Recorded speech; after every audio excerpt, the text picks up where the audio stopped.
That's right. So,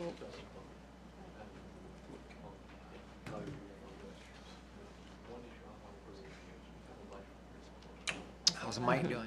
Good. Good. I know. We're good. Do better when tonight's on. Written. Tonight's gonna be a long one. Okay. We're gonna have to read it. Buying a new camper. You are? Well, we've also One took us 2 received years. most Nice. of those. I got One most of was them by like- email. Yeah. I don't New- think I've brand gotten new? all No, of these. used. Used. But they're all Canada. part, they're all attached to Nice. the record. Okay. And so, Okay. Camper, and I was interrupting, calling him. it's probably just easier just. He's like, You know, can I call you back? I'm about to buy I did. Don't call me back. Just see me this evening. Oh, sorry. Okay. Very well. Oh, it's, I didn't work. So, but I wanted to just make sure you understood what your options are. Because we would have been inseparable. I thought, yeah, because I thought it was you standing down there by the. We can, So Tanner's here. I don't think so. No, that's Mel. But I will confirm okay, okay. You have the same, you have the same shirt? Almost. Okay. Before the start of the meeting. Jimmy Butler. might have started them. Okay, okay, So that okay. Thanks.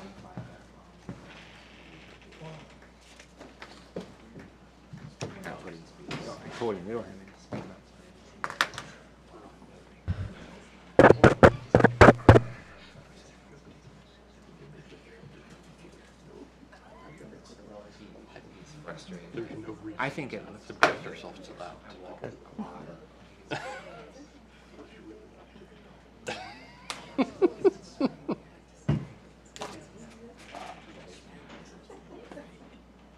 Is that, let me,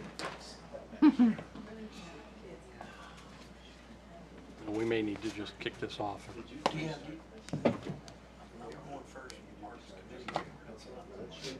I mean, do we, it matters. Do we just want to kick off because of all we're doing? I mean, it does to me a little bit. Listen, it's not gonna- I think especially the first one. Go ahead with the first one. Let's go for it. Yeah. Yeah, oh, Mayor, are we recording and just not live, or we have nothing? we do not have control of the cameras yet. Okay. We're not. How about audio? Audio's working. I The say in, start. in here, audio's working. But they're recording. That's all I'm reading.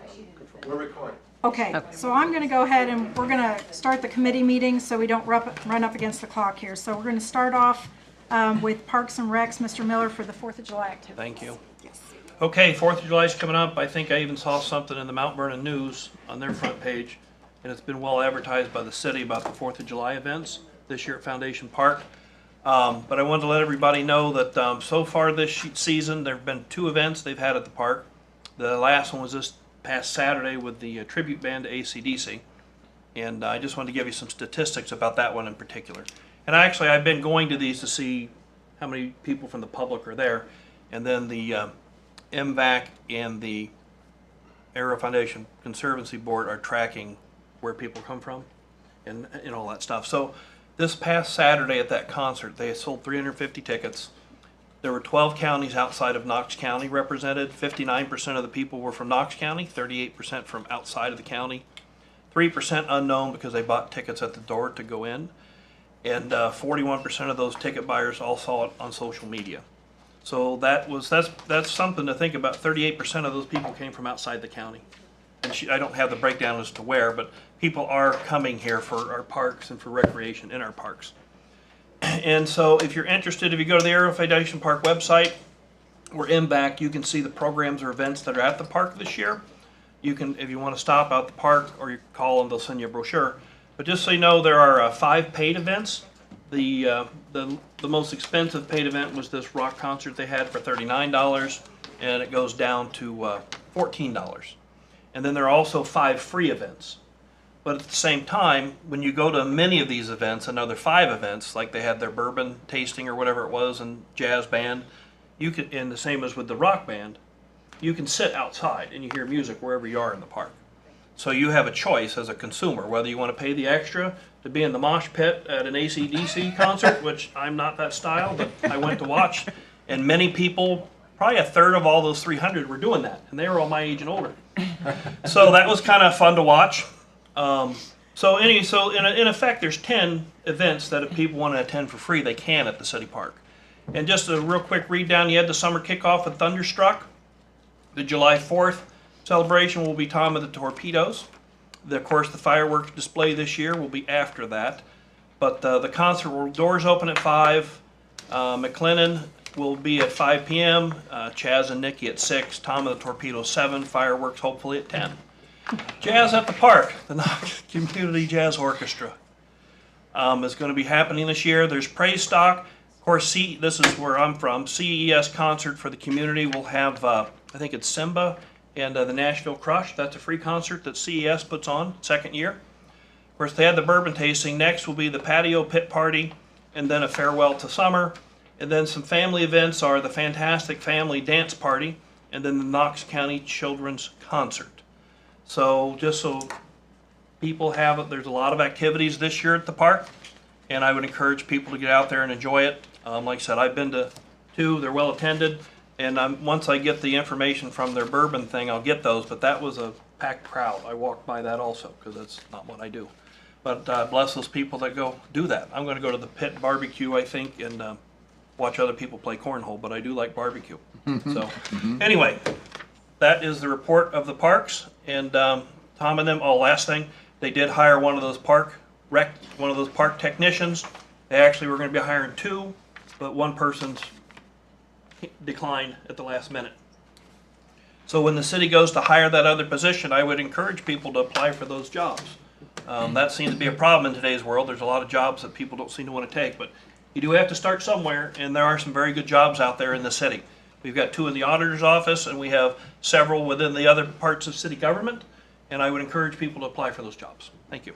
Thank you. I do have a question, since he has a couple more minutes. Is there a place where people can go to look at for the traffic flow for the 4th of July? I believe so. I think that's on the map that's been published. There's a map, I think there is, yes, there's a map of that, and I believe that has been published publicly already, and because it talks about where to park and all of that. I know it was on Knox Pages, I think, but does the city have it up on the website? It's on our website on the press. It's on our website and it's on our social media. Yeah. Thanks. Is that all? Okay. Well, we'll move on then to Land and Use and Development. Ms. Keener for sale of recreational marijuana. Thank you. So we have a piece of legislation that is just going to get its first reading tonight. I really want to open up this for discussion, and I think that there's a couple of questions that need some clarification for my part, and this probably comes from our law director, but the sale of recreational marijuana, what does the city get from that tax-wise? Zippo. For recreational use?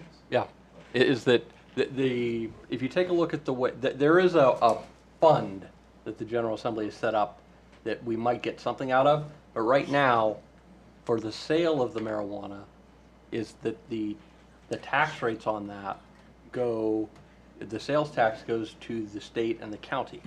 City does not get any of the sales tax.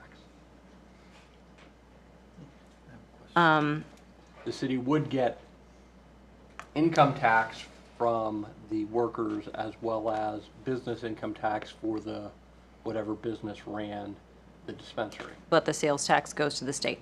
The other piece that I just wanted to clarify for council was that this particular issue did pass last November by about 400-ish votes within the city.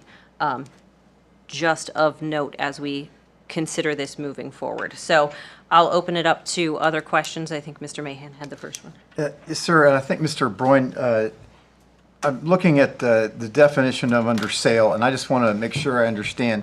It says sale means to give, sell, or otherwise distribute recreational marijuana, and that seems really broad to me. And just to give you an illustration, someone goes to wherever, a legal dispensary, Columbus or wherever,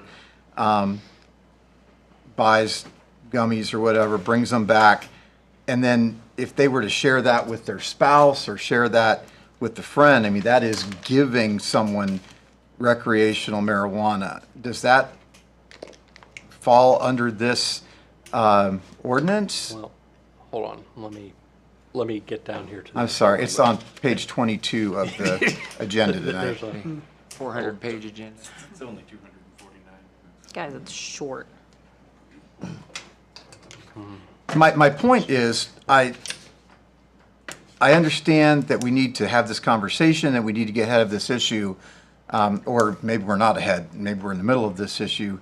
But I'm concerned about any, writing a law that, passing a law that catches people who are just simply unintentionally violating the law by using, general language. And so could you help me out on that? well, this is the language that we use in, say, in illegal distribution of cigarettes.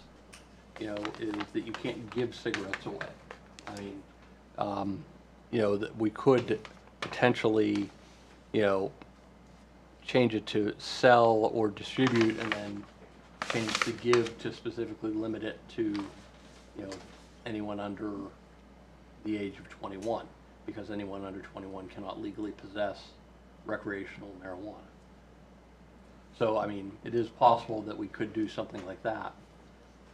Yeah, Ms. Kenner, I'd be in favor of, I know this is first reading, but as we have this conversation, just crafting the language so we're not catching people who are just, going to purchase something legally, bringing it home, sharing it with a spouse or a friend, and then are unintentionally falling, afoul of an ordinance. While I have the moment, I'm also in favor of, I understand that some other cities are looking at this and doing, rather than a prohibition, doing a moratorium that would sunset after 12 months, 24 months. And I'm whiteboarding, I'm not stating a specific number, but to allow, to see what, how other cities handle it, how, what is the impact on the city. I don't know that, I think Mount Vernon wants to be an early adopter of this process, in my opinion. Thank you. Other comments, questions? So I, again, am just giving this its first reading. The goal for me is that we have lots of time to hear from the community on this issue. I am not opposed to putting into place a moratorium for a period of time to allow more communication from the public. I don't know what that number is. It would be something that council would determine. But at this point, it's going to go on to its second reading, and I would encourage anybody who's listening who has comments on this to reach out to council, email us. We do read those, and we think that your opinions are important, and I know that there are several of us who will be making our determination on this based on the public response. Done. Okay, moving right along. So next we move on to public work employees. That's mine, but I'm going to ask Mr. Sawyers. This is ordinance 2024-30. I'd emailed you a question. I'm trying to think what my question was that I'd gotten. Just kind of explaining the additions, where they're coming from, and covering costs. So, I think there might be a Tanner. Oh, sorry. Yep. I think there might be a misconception that this adds staff to Public Works. So if you look through the legislation, what we're doing is you'll see the crew leader allotment go from 3 to 5, which is an increase of 2, and the light tech allotment go from 1 to 2, so that's a gain of 1. But then you'll see the general technician allotment reduced from 16 to 13. So what this piece of legislation, 2024-30, what that will allow is the number of public works staff. We're adding 2 crew leader positions. There are currently no crew leaders in public buildings and lands and cemetery, and also parks. So that just allows us to add, a couple more crew leaders to manage those. Otherwise, all we have as a direct supervisor is the assistant director. And additionally, we only have one light tech for all of our lights in the city. So we need more of a redundancy in that position. I know, Councilwoman, you asked about the pay and about the budget. So I think Go for the it. original misinterpretation was we were going from 13 to 16. So I 16, think you're yeah, right. yeah. So yes, what does this do? Is it within the budget that these people are being moved Yeah, around? there is a minor pay differential between a crew leader and the crew tech. It's cents on the hour. The light tech comes with pay incentives based on the training, but that's all budgeted within the general budget of the wage line of each of those departments. So that's not a concern within the general public works budget. Are there other questions? My intention is to just get this passed tonight. If there are any others. Okay. Would be great. Okay. Thank you. So we are just moving right along. So anyone want to order pizza? Because we got. I guess we will adjourn until 6:40. Or wait, we have to 6:10. I'm sorry. I missed one. My bad. Bruce is going to pay for this, just so you know. We have zoning code update. Mrs. Keener. Oh, okay, we'll keep going. So is Wendy going to be here tonight? Because that was, We're really early. we're so really maybe early. That's the issue. That was something that I Wanna had adjourn for a little bit then. asked. Were we to communicate with Wendy and invite her? Yes. No. That was. To be here. So she's not So going to be Wendy here. is not going to be here. So she's not going to be We here. can provide the PowerPoint. Yes. Okay. Well, let's go through that then. Okay. Okay. Hop off here a second, and I will come right back on. Oh my.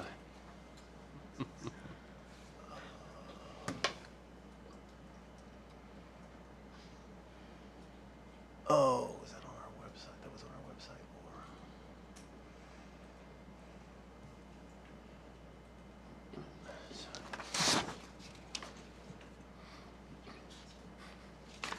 or? $5.50. Yours was 2. This way. Just can we get an American flag or something on Yeah. these things when we're doing this? Well, the council meeting was sponsored by Acapulco. By several.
Am not at all prepared for this since I talked with both the safety service director, the mayor, and had a meeting with Rob asking that Wendy come, whom they have had multiple meetings with over the last year, 18 months. So we're going to wing this.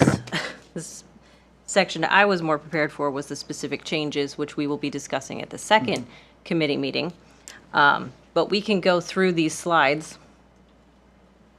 Are these on the These are city on the website? The city's website under the document page. These are the highlights, if I may Council, I didn't mean to hijack the meeting. It's okay. You go for it.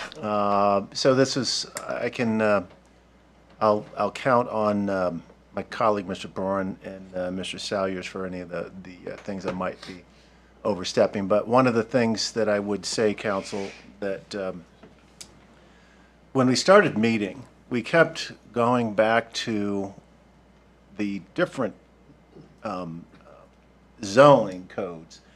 We kept asking why. Why was this in place? And we could not come to any kind of, it just seemed rather arbitrary and in many cases to what we currently need for, in particularly housing and so forth, very restrictive. And so we kept looking back at, okay, what is preventing people from wanting to invest, or what is preventing people wanting to be becoming homeowners? And it was the cost was the big thing. And so what we wanted to do is provide a modernization, more flexibility, a look at removing any of the barriers to housing development, and then obviously making it easier to invest. One of the things that people really like is to have flexibility with predictability. And so it may not necessarily be the fastest procedure in the world, but as long as it's predictable and people can manage their expectations, that seems to be the ticket. As far as there were the three major sections, the major themes of improvements, then there's a chapter-by-chapter analysis in this particular presentation. I'm not going to read verbatim what is on there. I just will pick out some of the high points and then ask if any questions that you might have that we might be able to, that will jog our memory here. Anyway, this would be chapter 1100, or part 11, and it will, it goes through, we've completely reformatted this. There are more images that show examples, for one thing. We looked at the review procedures, in addition to reformatting, and then the districts. There's a restructuring of districts that we wanted to take a look at that is more modern and flexible and current with the times. Let me move forward here. Let's see.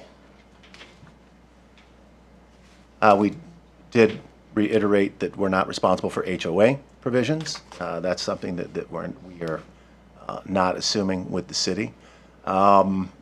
And then the major change, one of the major changes in this zoning code is it's not so much tasks, or I'm sorry, cases wouldn't necessarily be going to BZA for as many reviews for conditional use was the term we were trying to think of, Councilwoman. And so Municipal Planning Commission has more of a role, significant role in these particular standards here. I'm going to skip through. There's an alternative equivalency review. If there is a positive variance, in other words, if someone wants to go above and beyond what the spec indicates in the code, that could go through an administrative review rather than a full municipal planning or municipal planning review as well. So if it far exceeds what the standard would be, the code would be, that would go through that. And I'm thinking of, do you recall fencing, or using fences or something like that? Was if you wanted to go, you didn't want a chain link, but you wanted more decorative and something like that, then if it called for that, then it was more of an administrative review rather than taking up time in committees.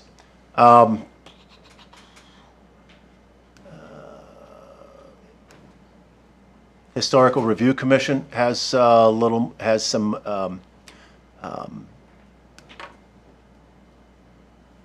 more application on how they can apply the guidelines for a certificate of appropriateness. This would also be very important, particularly as we are starting to see some people invest in their homes in the historic districts through the CRA. So that's something, again, that will help us out. The conditional use we talked about, moved it to Municipal Planning Commission.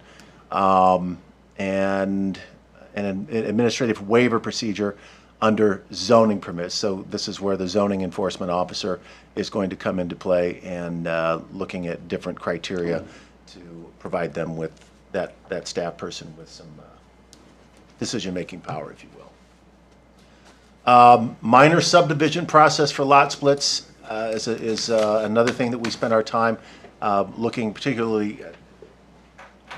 We had a procedural variance, which, again, if there are some places in there procedurally that could go through administrative approval and not have to call the full commission members together, that if it's a minor change, that could be handled administratively. And again, the conditional use was removed from BZA to Municipal Planning Commission. And what I was actually just talking with Mrs. Blankenhorn today about this, and the whole hope is that we would see fewer cases have to go to the Board of Zoning Appeals with the new design here. And so that's when you're continually overrun with appeals cases, it's time to redesign. So anyway, okay, let me. I got a question. Yeah. It's okay. So when does this? I could not quite decide if it was specifying that we have to hire a zoning code officer, or is it a suggestion? And then when would the timeline be for that? Currently, I am the zoning enforcement officer. I have no time to drive around, and it is humanly impossible to completely enforce all of these codes and drive around and inspect any sort of development or any sort of, I mean, doing all the work of, right now you see the full force of this zoning code, well, not this zoning code, but the current zoning code being split among, I don't know, 10 people maybe across the city, and that's assuming that we actually eyeball every piece of the zoning code. The idea has been, and we've discussed back when we were in our appropriations meeting, having an actual zoning enforcement officer to pay attention to and retrieve the associated fees within the zoning code, similarly to how we have Greg B. Miller, the property maintenance enforcement officer. Many cities have, almost like a, I don't know, buildings, yeah. So we have like a buildings inspector, a property maintenance inspector, a zoning inspector. We don't have building codes, but that would kind of be along those lines, and it would kind of modernize this process. It is the administration's opinion, and I think many of you feel this way. If we are going to overhaul the zoning code in such a manner and kind of take it truly seriously, it makes sense to have somebody that is more than a signature on a piece of paper, which is essentially what my job as a zoning enforcement officer is, to write angry letters and let Rob handle it at that point. Let somebody actually police and enforce the zoning code. Because that's how, honestly, that's how you get, houses built into right-of-ways, and that's how you get, the various things that these, be it MPC or BZA or the law director's office or whoever. People subdividing houses illegally. Putting whole sheds in alleys. I mean, that's how this kind of stuff happens, and instead of us being proactive about it, we have to make everybody mad and play cleanup, and nobody wants to do that. So, there you go. Okay. One of the significant, well, I'll point out a couple of significant changes in how the new code reads, is that right now we have R1 zoning code for single-family owner-occupied residence. When we looked at the map, the plot, the zoning map, we have many of our properties are non-typical, and so they cannot meet all the setbacks. They cannot meet all of that. And so what we came up with was an R1, which is essentially the current R1, and then an R1A, which are those non-typical zoning dimensions, if you will. Rob, were you going to jump in there? Or? Well, yeah, I mean, if you take a look at many of the lots, especially in the center of the city, is that they just don't conform to what the R1 zoning set out. And so because of that, more of those lots end up coming to BZA. You know, I like to use the example of my house. My house on High Street sits about 10 feet off of the right-of-way. So if my house burned down right now and I had to rebuild, the front of my house would be somewhere in my dining room. And I would be well back into my backyard trying to rebuild the house that I have right now. By doing the R1A, it allows us to say, hey, in some of these neighborhoods, a 30-foot setback from the property line is not appropriate or even doable.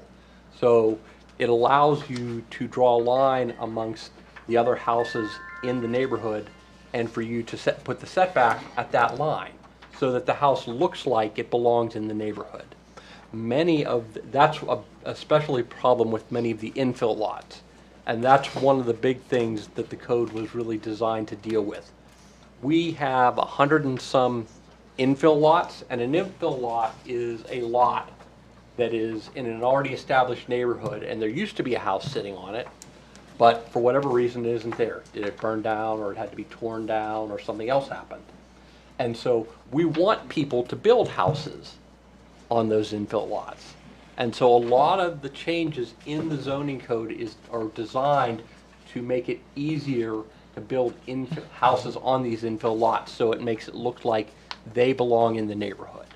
And we think that, along with the addition of the CRA for houses like this, and the infill houses, are things that are going to spur people to build where we haven't been able to get people to build recently, so that we can go and make these neighborhoods whole.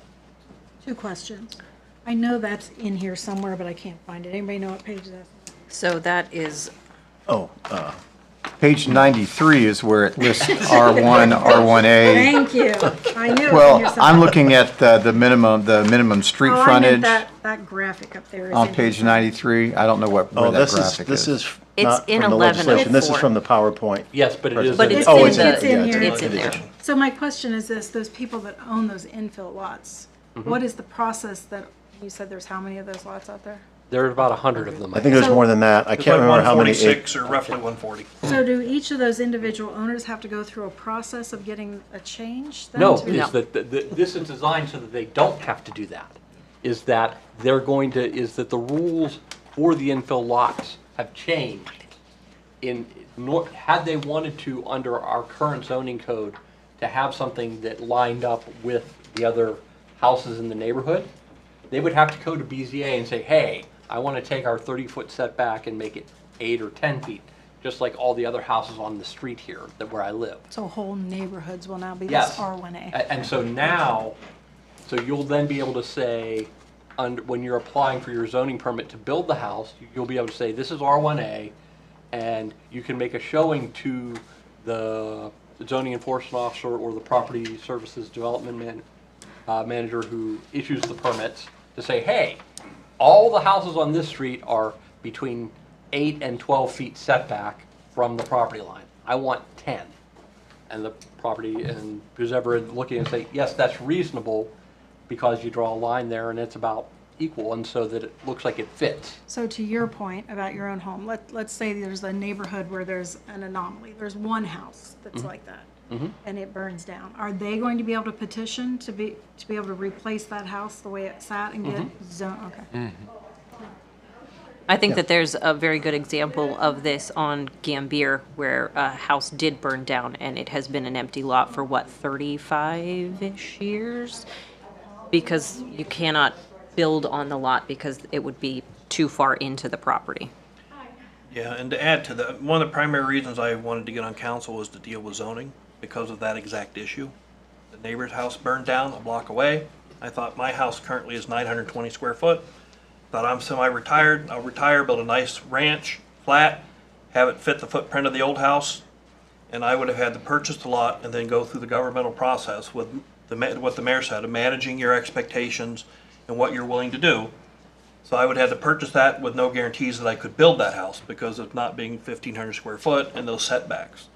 And then I asked the question of engineering, if my house burns down, can I rebuild it? And they said no. If you save the foundation and then you ask for the variances to rebuild your house, then yes. So I thought, if my own house burns down and I can't replace my own house with what I had even, that's kind of crazy. So that's... Your process would be delayed 6 weeks at least. Yes, and so that, I'm very happy to see those types of changes in this because it happened a block away. And it was, that lot was vacant for at least 2 years, but a developer purchased it and they built a home on it and they went through that process. But just us, with just, you know, the economics of how we want to spend our money and the choices we have, we're not going to tie up ourselves spending, you know, a year or 2 or 8 months to do that.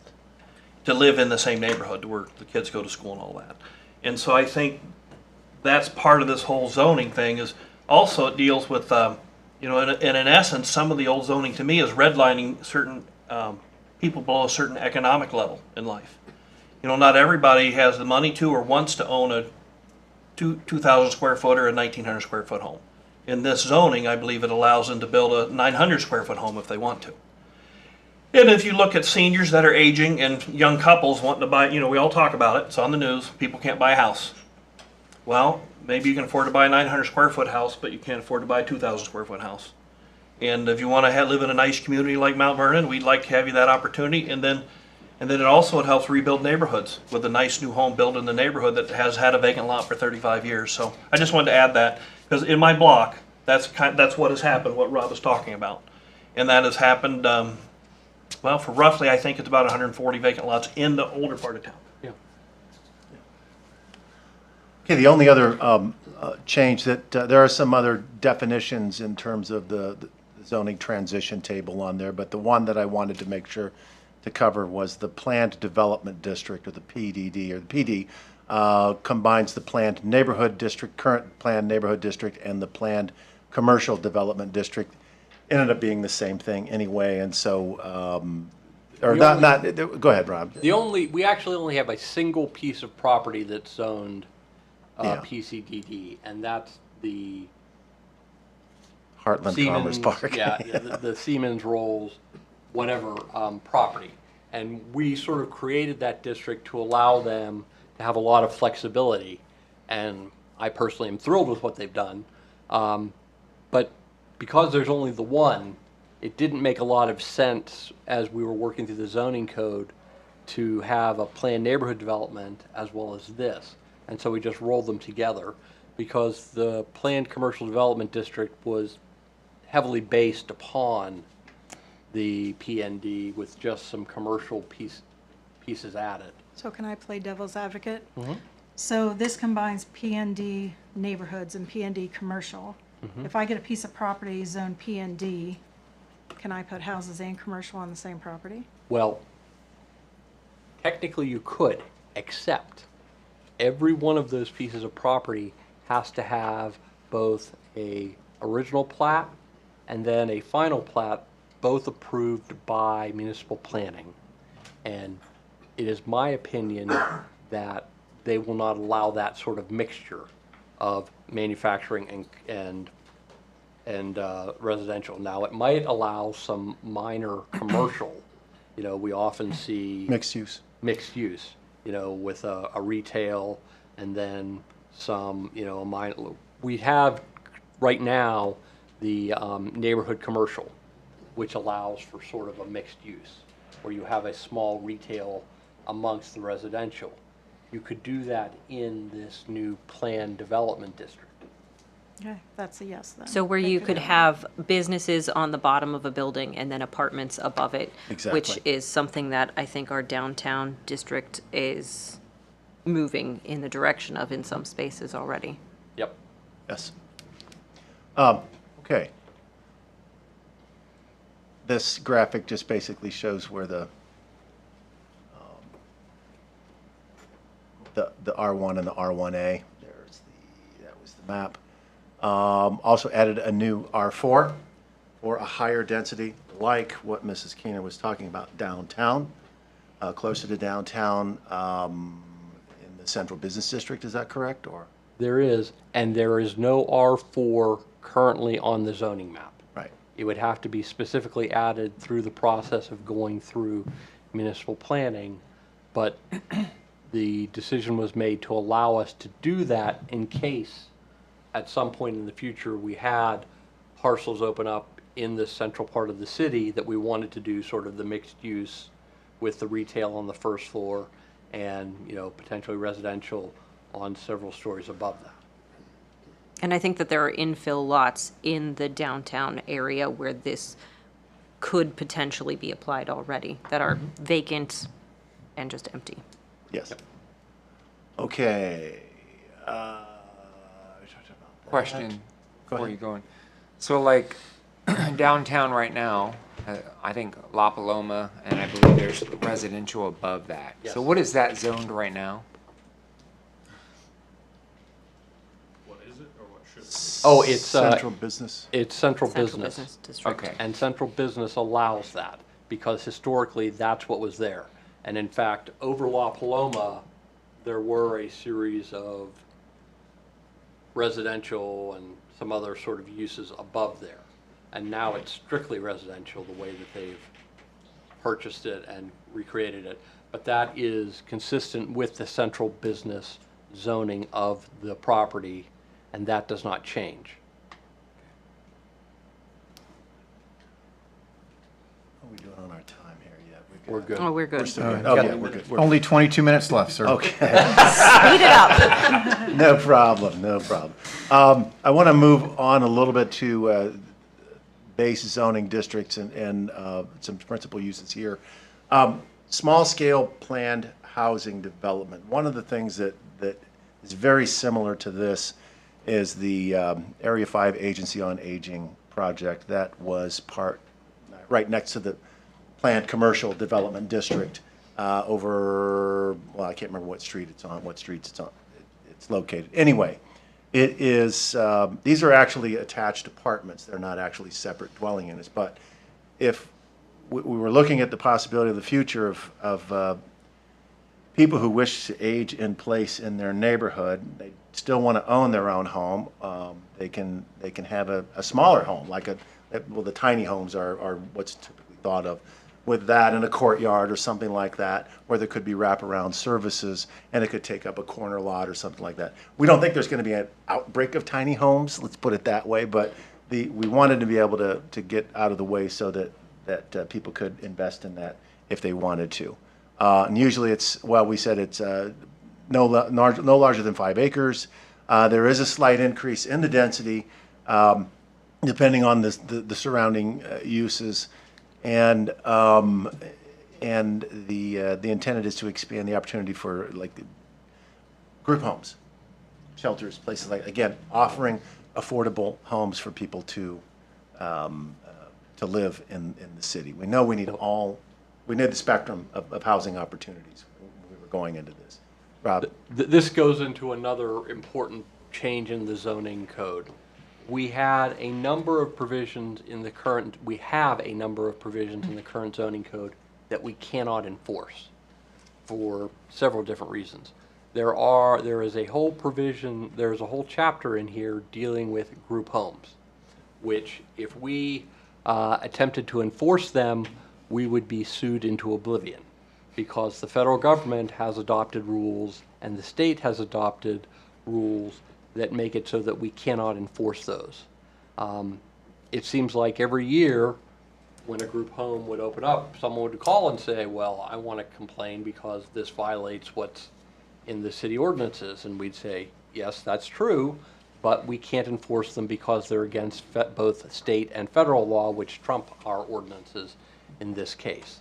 So the whole zoning code rewrite has allowed us to remove provisions that are no longer legal or enforceable. We also run into this in the sign issue. Right now, in our zoning code, there are different rules for temporary signs depending on the type of message. And by that I mean the difference between a political sign and a commercial sign. And we have different rules depending on what type of message, whether it's political or commercial. And the United States Supreme Court, as well as the Ohio Supreme Court, have told us that you can't do that. If you have rules, you have to apply them fairly and equally to every type of message. So the change in the zoning code allowed us to remove that sort of discrimination based upon the message of the sign. Right now, we don't enforce those because, once again, we'd be sued if we tried to, and I don't like us getting sued. But so that's one of the other big things that taking all the time with the zoning code has allowed us to remove these provisions that A, are illegal, or B, we can't enforce. And those, by the way, one of the things that we did put, those are case-by-case basis to municipal planning commission too, so, anyway. Okay, short-term rentals, we have limited occupancy. It makes it, if you have like an accessory dwelling unit on your property that you rent out, you can still rent out on the property. One of the places has to be owner occupied and they have to live there, correct? I think that's what we kind of landed on here. Mm-hmm. Anyway, so we did want to make it also to have the opportunity, again, for a spectrum of housing, where we're more flexible with the loft space and accessory dwelling units, so that people who may not be able to afford a home or be able to afford a market rental can look to some of these other areas that have separate utilities, have everything that they need, and so it's also a provision in there as well to provide some flexibility for people who want to invest in offering alternative living forms. So, Right now, the current code in accessory dwelling units does not allow them.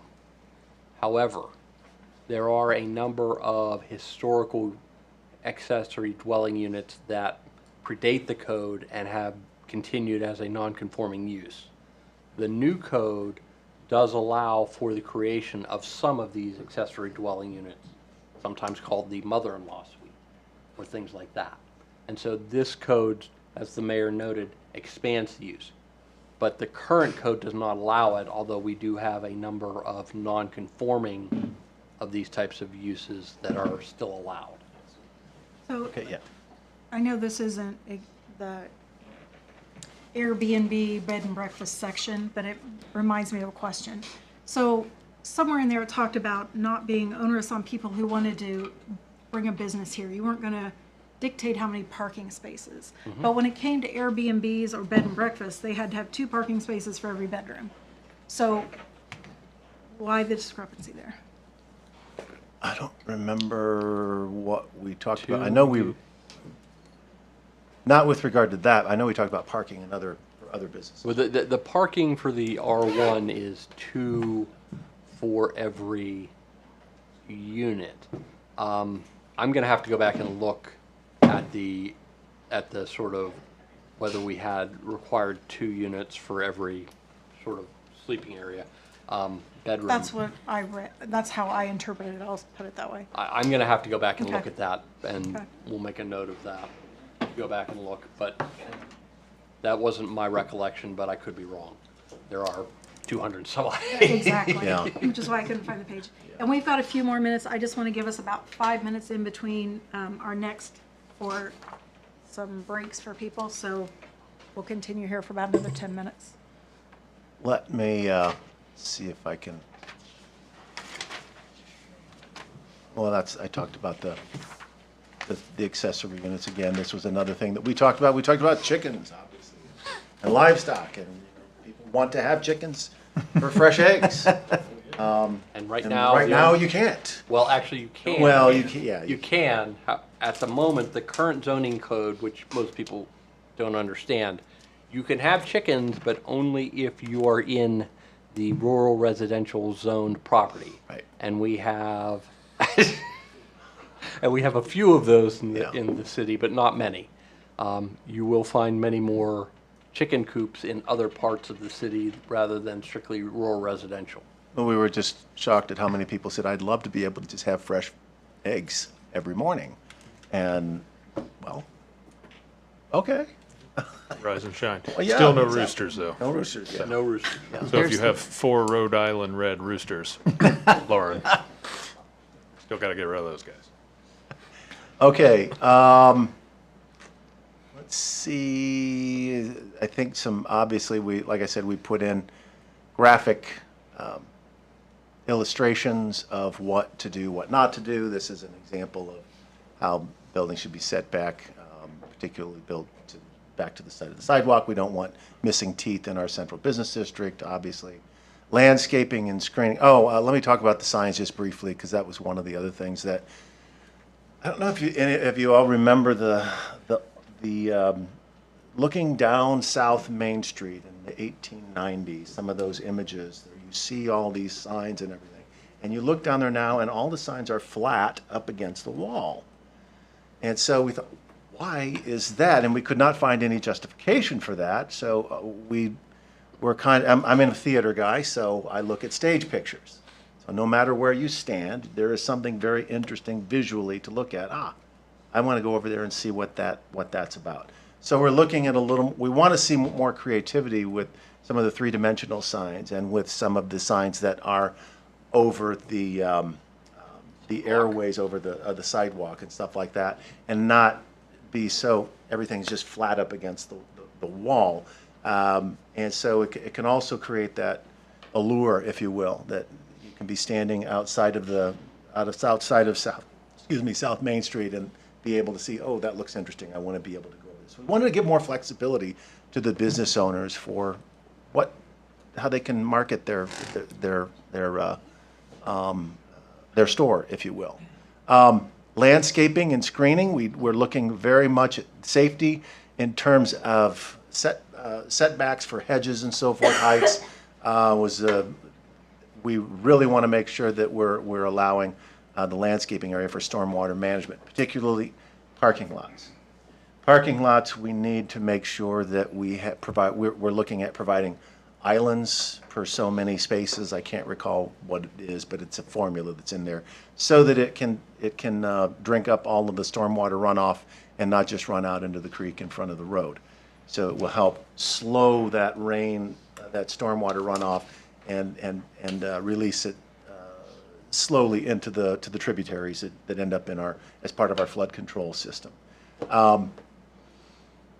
More trees will be a part of that. Again, managing stormwater is a very important part of what we're doing because of the growth. We need to make sure that we can account for that. Yeah, Mr. Mayor, on parking, if I recall the presentation, there was part of the new code that allowed for some flexibility in how many spaces in commercial. So Sure. The code didn't force a business to create more parking than was needed. Correct.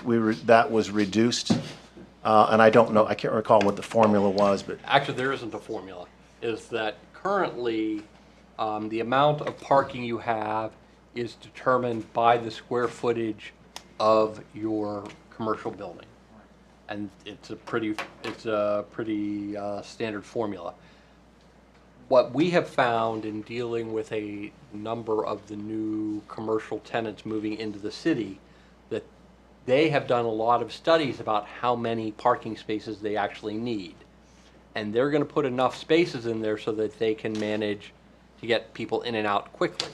They don't want to have too many because that's just unneeded real estate, or unneeded parking, and just they don't need to put asphalt down on it. But they want to have enough to get the number of people who come into their shops to shop and purchase. And so we found that they're very good at that, and we as a government are not so good at determining how many parking spaces a individual merchant needs. So we're going to allow them to make a presentation to the city as to how many parking spaces they actually need for new commercial developments or redeveloped commercial developments. Thank you. I thought that was interesting, and also limits, putting extra asphalt where you don't need it and leaving room for green space or just other buildings. Well, it also keeps us from having to do somewhat strange things. Whenever they redeveloped the shopping center with BW3 and Marshalls and the other couple of units, because of the size of the commercial units plus the new outbuildings, they needed X number of parking spaces. So they ended up counting parking spaces around the back of the building that very few people even know exist, let alone would park there. But to get to the required number of spaces based upon the square footage, that's what they did. And it's clearly allowable by the map or by the rules, but it leads to somewhat of a strange result that we're counting spaces that no one's ever really going to use. Didn't they have to come back to get permission? The new pet store up there in Cushaka? Yes. Well, I remember reading that alone. Didn't they have to like, hey, we don't need that many parking Right. spots. Right. We want to go in here. yeah, they came for parking spaces, they came from signs, and they got the parking spaces. They didn't get the signs, they put the signs up anyways, and, well, that's a whole nother story. With the signs, we're talking parking. Well, and speaking of signs, there's one of the things that we have talked about is that the number of signs that you can have in your yard or lot or whatever the case may be did seem rather arbitrary, but we went with a square feet formula instead, so you can have up to 36 square feet of signs in your yard, and then a maximum sign area, obviously. And that's on your yard, That's on your yard. not in the tree lawn, which Right. Mr. B. Miller spends an inordinate amount of time going through and picking up signs that shouldn't be in the tree lawn, and he's got quite the collection. Some of this is related to the state Yeah. laws as well, so. And it also has to do with the fact that we want to keep the tree lawn clear for sight lines, for turning and things like that. It's a safety issue. So we have 2 minutes before Okay. our time is up. I think this was a good overview of this. Does council have anything specific that they would like to hear more about at the next committee meeting that we will have? Maybe that parking. I did, yes, The I already parking? wrote that down, the parking issue. Okay, We're that- going to that's on my notes do as some well. digging on so that we can have a definitive answer on you for the second. If you have questions, I really would encourage you to send them now so that a good, solid answer can be formulated before we come back. It is a lot of pages for people to get through, even those who have worked on this for months. No one can know every single line of this. So I would encourage everybody, if you have questions, get them to me, get them to Rob, just so that we can have all that covered. Okay. That's it. All right, we're going to take a brief break and be back here and start again at 6:40.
Public hearing on the rezoning of 875 Harcourt Road.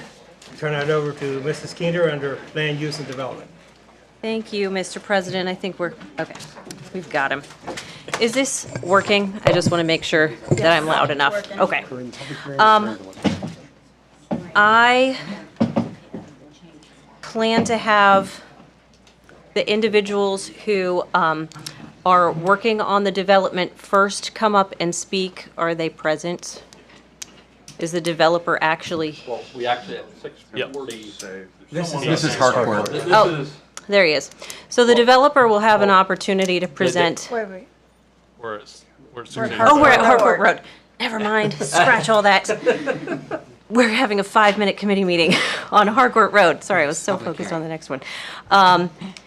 This is just the next step in something that we have been working on for a while. And I will turn it over to Rob. I think everybody is really familiar with what is happening out at the Historical Society. this is the Historical Society. Half of the Historical Society property was in the city. It's zoned general business. Earlier this year, council voted to move the rest of the Historical Society property into the city. It is currently zoned general business in Clinton Township. What we are asking council to do today, which was approved by municipal planning, is to apply the city's general business zoning to this property.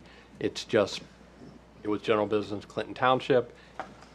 The parts of it are general business that are currently here, just making all of the property now general business in the city. Are there any questions? Sorry. So, So if there's no questions, we still have to Does wait. anybody we'll wanna wait 3 speak minutes. on this particular issue? This is, The next issue coming up, which is 0 Vernon View Drive. yeah. And hopefully they both go as easy as this one. Yeah.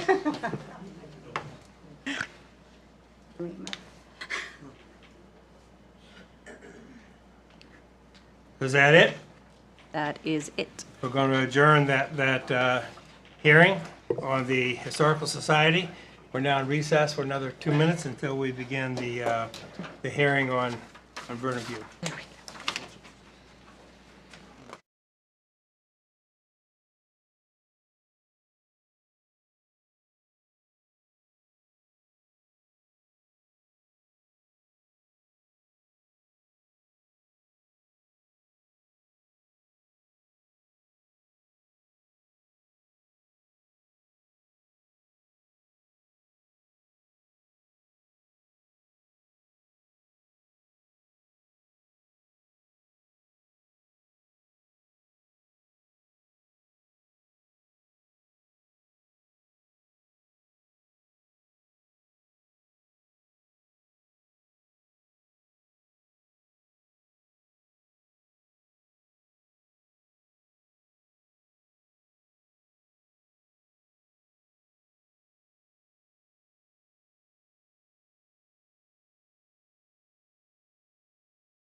So sorry about the confusion, everybody. Now we are going to talk about Zero Vernon View Drive. The process generally, and we will stick to the standard, is that we do have the developer come up first and talk for a short period of time. I will be making sure that you are limited on that time so that we can hear from everyone else who is present to talk about this rezoning issue. I do want to remind both the public and council that all we are voting on this evening is the rezoning of the property. This does not have anything to do with any designs. There have been no approved plat maps whatsoever. So all of this would have to go back through Municipal Planning Commission any way you look at it. We are months away from probably getting a real design that would move forward. If the zoning is changed. If the zoning is changed.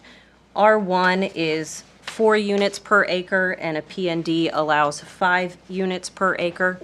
And that is an important thing to note. So would the developer mind coming up and presenting initially?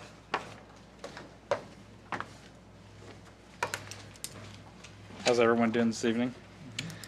Thank you for letting me come up here and present again. My name is Clint Hoorah.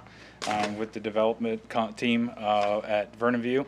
The project we are proposing to do is, or asking to do, is to be rezoned from R1 to PND. Previous person had tried to take it from R1 to R3.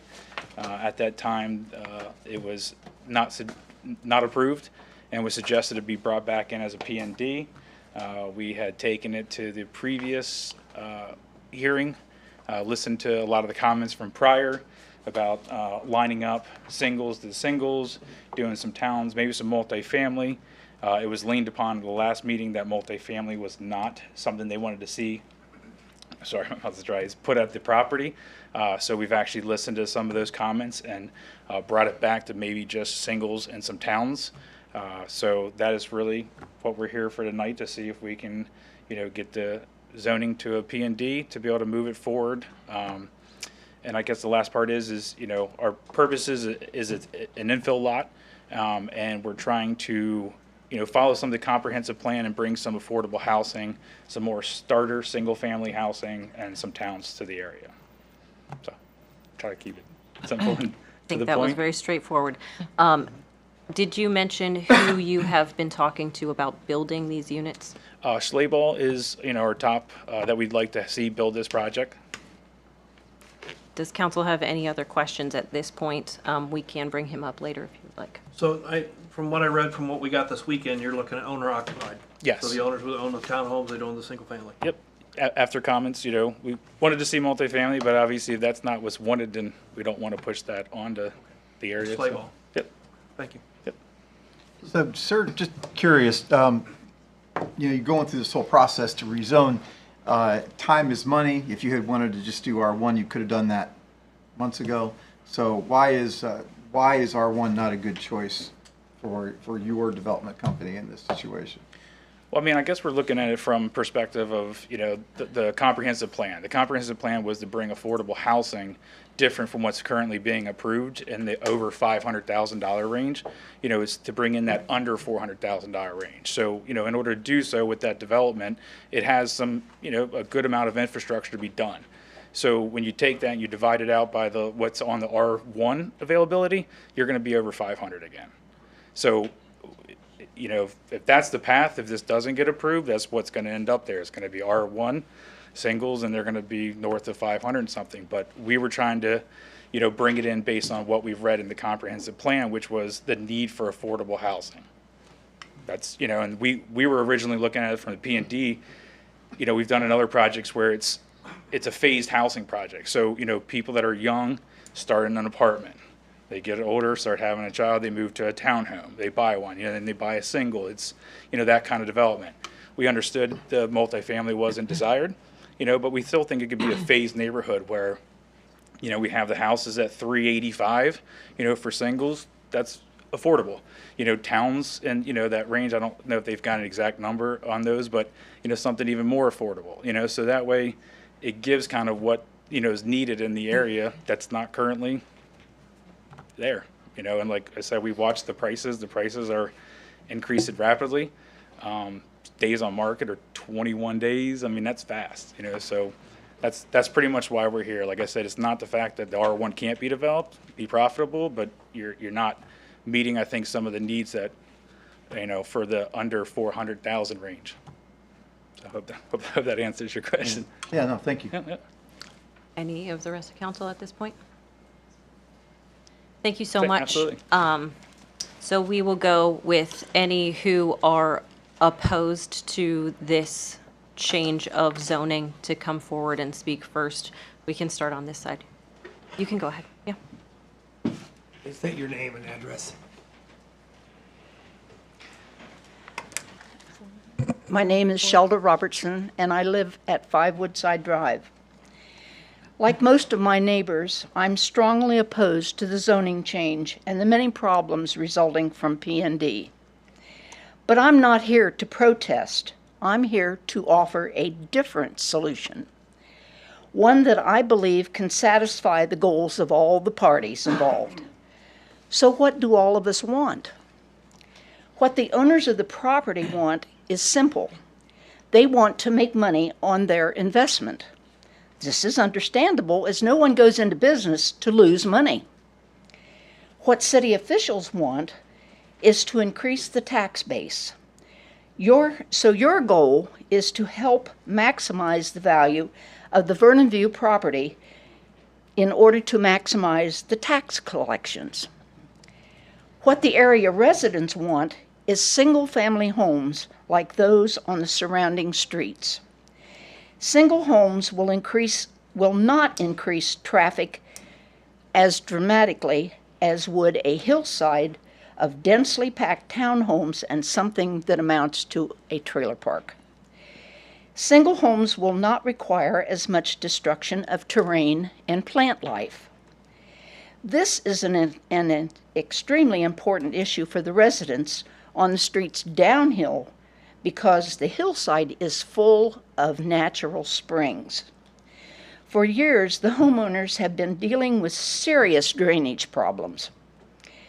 Not only do the proposed development plans not take this into consideration, those plans will only make their problem worse. For several months now, I've watched a lovely new home being built on the corner of Vernon View and Woodside Drive. This home is adjacent to the Arista Villas parcel and used to be part of that same field. I thought how wonderful it would be to have a new street of similar homes between Woodside and Upland Terrace. And then I immediately understood why single-family homes have not been part of the developer's plans. Many years ago, my neighbor, the previous owner of the property, told me that they had looked into selling or developing it as a new street of single-family homes. At that time, she said the cost of putting in a street along with city water and sewer lines was about $1 million. Mount Vernon property values at the time made that a losing proposition. So it remained a hayfield. What's the difference about the property on my corner is that it's on Woodside Drive, which is not connected to city water and sewer. The new owners chose a well and septic system, an option the Maryland developers do not have, which is why they plan to shoehorn so many homes as possible onto their 40 acres. So this is my alternate solution. Allow that piece of land to be developed without requiring city water and sewer. It's my understanding that separate well and septic systems for each home would require larger lots and therefore restrict housing density. A lower density of homes would allow for more vegetation, and that would help the spring water from flooding the homes on the lower streets. Plus, each of those wells would give the water somewhere to go. And new residents' water use would also help alleviate drainage issues. The Thank you. development I'm of the sorry, pro- that's your 4 minutes. Sorry, we're going to stick to the 4-minute time limit just so that we can make sure everyone gets heard. Thank you for coming. We appreciate your comments. We have your email as well, which we all read. We've read it. Thank you. So you know what my. Oh, yeah. Yeah. Yes, Yes. we've read it. Yeah. I responded to you twice today. Thank you so much. Who would like to speak next?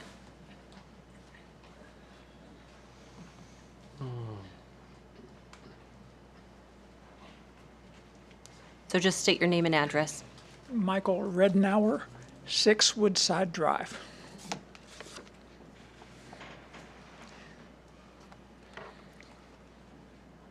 My wish would be that city council would stand up to the zoning committee and say enough already. Vernon View is, 0 Vernon View is an established R1 zone, period. The people living in this area care deeply about their homes. They are all well taken care of homes and land. Some areas of Mount Vernon have tarps on rooftops, boarded up windows, and are in desperate need of paint. It is one thing to take farmland or large area of woods to make P&D development. We are not that. The zoning board holds meetings saying they want our input, but it means nothing. No one, not even one person, was for the change from R1. It is likely they had decided even before the meeting how they would vote. They even rushed through a code change so this property would have to be included. A year ago, nearly 400 people signed a petition against a change from R1. Myself and a lot of other people are asking City Council to vote this down. If you cannot vote it down, make a provision that 0 Vernon View is not included under the new codes. The process to change 0 Vernon View started way before the new codes existed. Thank you. Thank you. Who else would like to speak? Come on up.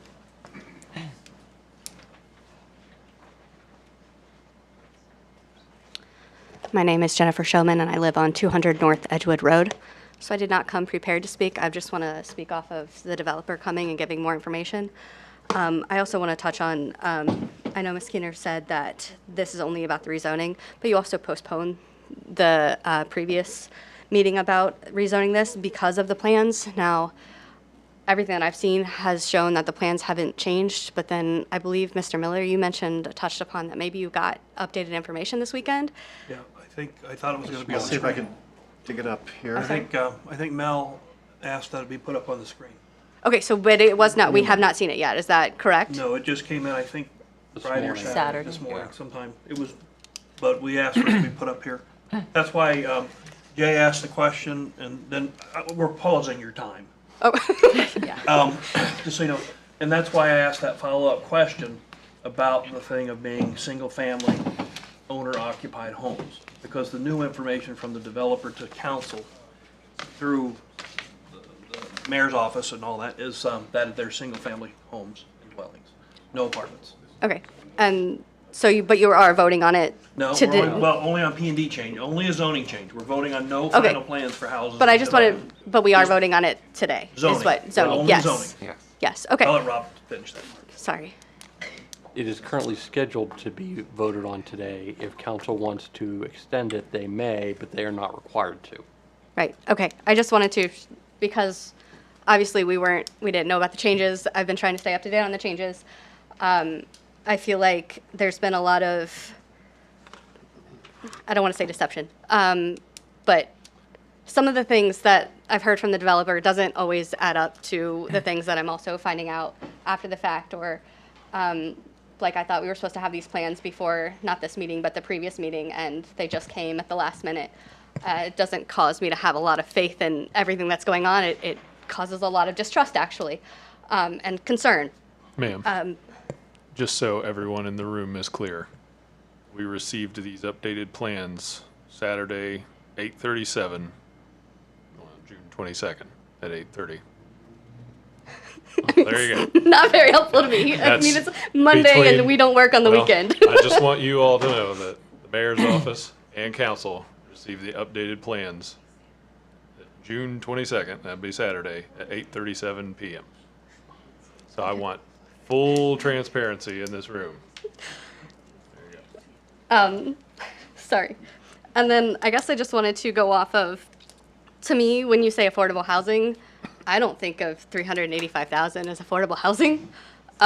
I don't think that if you're going to price something at that, I feel like it should be an R1 house and it should have the square footage that goes along with that price tag. Granted, this housing market in my mind is crazy right now. And I obviously bought my house 10 years ago. So it's nothing to what it is now. And I know that has to be accounted for. But I think if you're looking at the community, what the community makes, and you're talking about affordable housing, and that's what you're saying, you're meeting a need, I might call you crazy. I don't think you're meeting that need. So saying that you're basing your rezoning on that just seems mind-boggling to me. I also would still like to, I had questions in the beginning about the developer, because it looks like on their website that they referred us to, they have their own people coming in and building. They're talking about using sleigh ball. I would just like to know, how far along with sleigh ball you are in those discussions, or is it just yeah, we'd like to have them, but, there's still a good chance they're going to turn us down for whatever reason. Talking in the microphone. Sorry. Yeah. And I guess just as a person who's concerned about the issue, I would have loved to have these plans, and I know that's not on your fault, but I would have loved to have seen this before we came up here to have something prepared to say, instead of waiting till the last minute. And I guess those are just kind of my concerns about the developer, concerns about these issues. I understand that the plans aren't based on this rezoning, but to me, those plans matter. They help us on our input. And to say that, oh, there's going to be single family, then, I feel like with the traffic issues that we're facing, with the area that you're looking at, keeping it R1 just makes the most sense.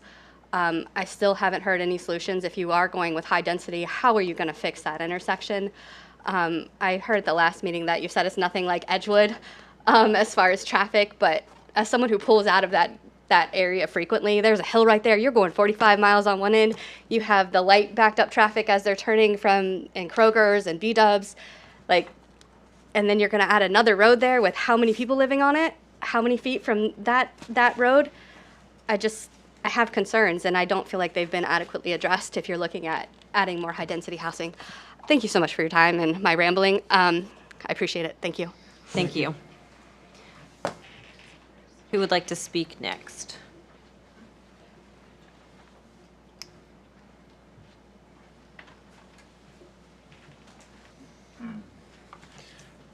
I'm Ron Homan from 21 Upland Terrace. I've got a very good vantage view of the property. It's right out of my back door, about 15 foot down. Old wisdom is different now. Sometimes nature we wish to defy. I observe from my deck high and dry how nature slows the water going by. The 50-year wisdom of development we deny. The lure of this parcel, what a buy. The cost to develop this parcel, oh my. Is it an obstacle to a path we want to go by? The cost of the road alone, could we justify? We must not forget the road must go on. Let us defy nature's groan. Regard not the homes residents own, because the road must go on. Let us place our trust in the pond, of which future residents will not be fond. Cost of maintenance to which they will be bound, of magnet for geese abound. Despite stored water potential, compromised by storms torrential, remember the road is essential, even if traffic becomes detrimental. Worry not about the terrain. Construction equipment will soon rain. Natural infiltration will decline. The road must go on. Keep that in mind. How will history look at this project we make? Will the road be worth the risk we take? Will we smile at the unmaintained lake? Or will we resign to it being our favorite mistake? Thank you. Are there others who want to speak on this issue?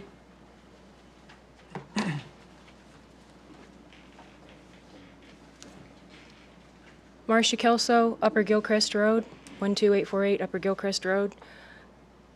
I'm just saying the city took in the property at the end of Upper Gilchrist Road and turned it into a P&D, and look at all the houses we have there and the properties that the people that are going to be coming in, the traffic, like she has said.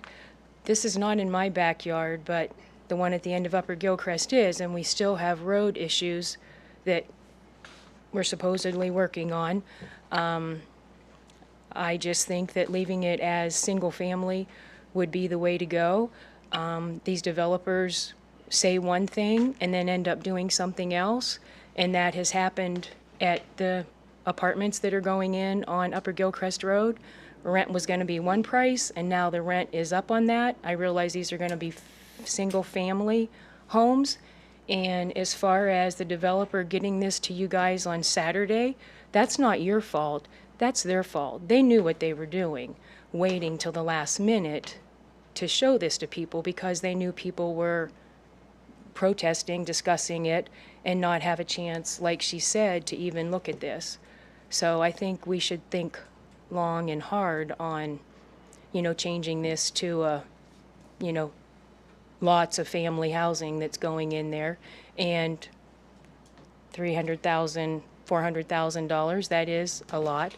Slayball does a good job, but is he the one that's going to do it? Whether it's Schrock or Slayball, are we going to, have them doing it? So I think we should, it's not a you're not looking at their stuff tonight per se, you're just looking to see if you're going to change it. But again, we need to think of the traffic and how many people are going to be on that road. Thank you. Thank you very much. Do we have others who want to come forward and speak?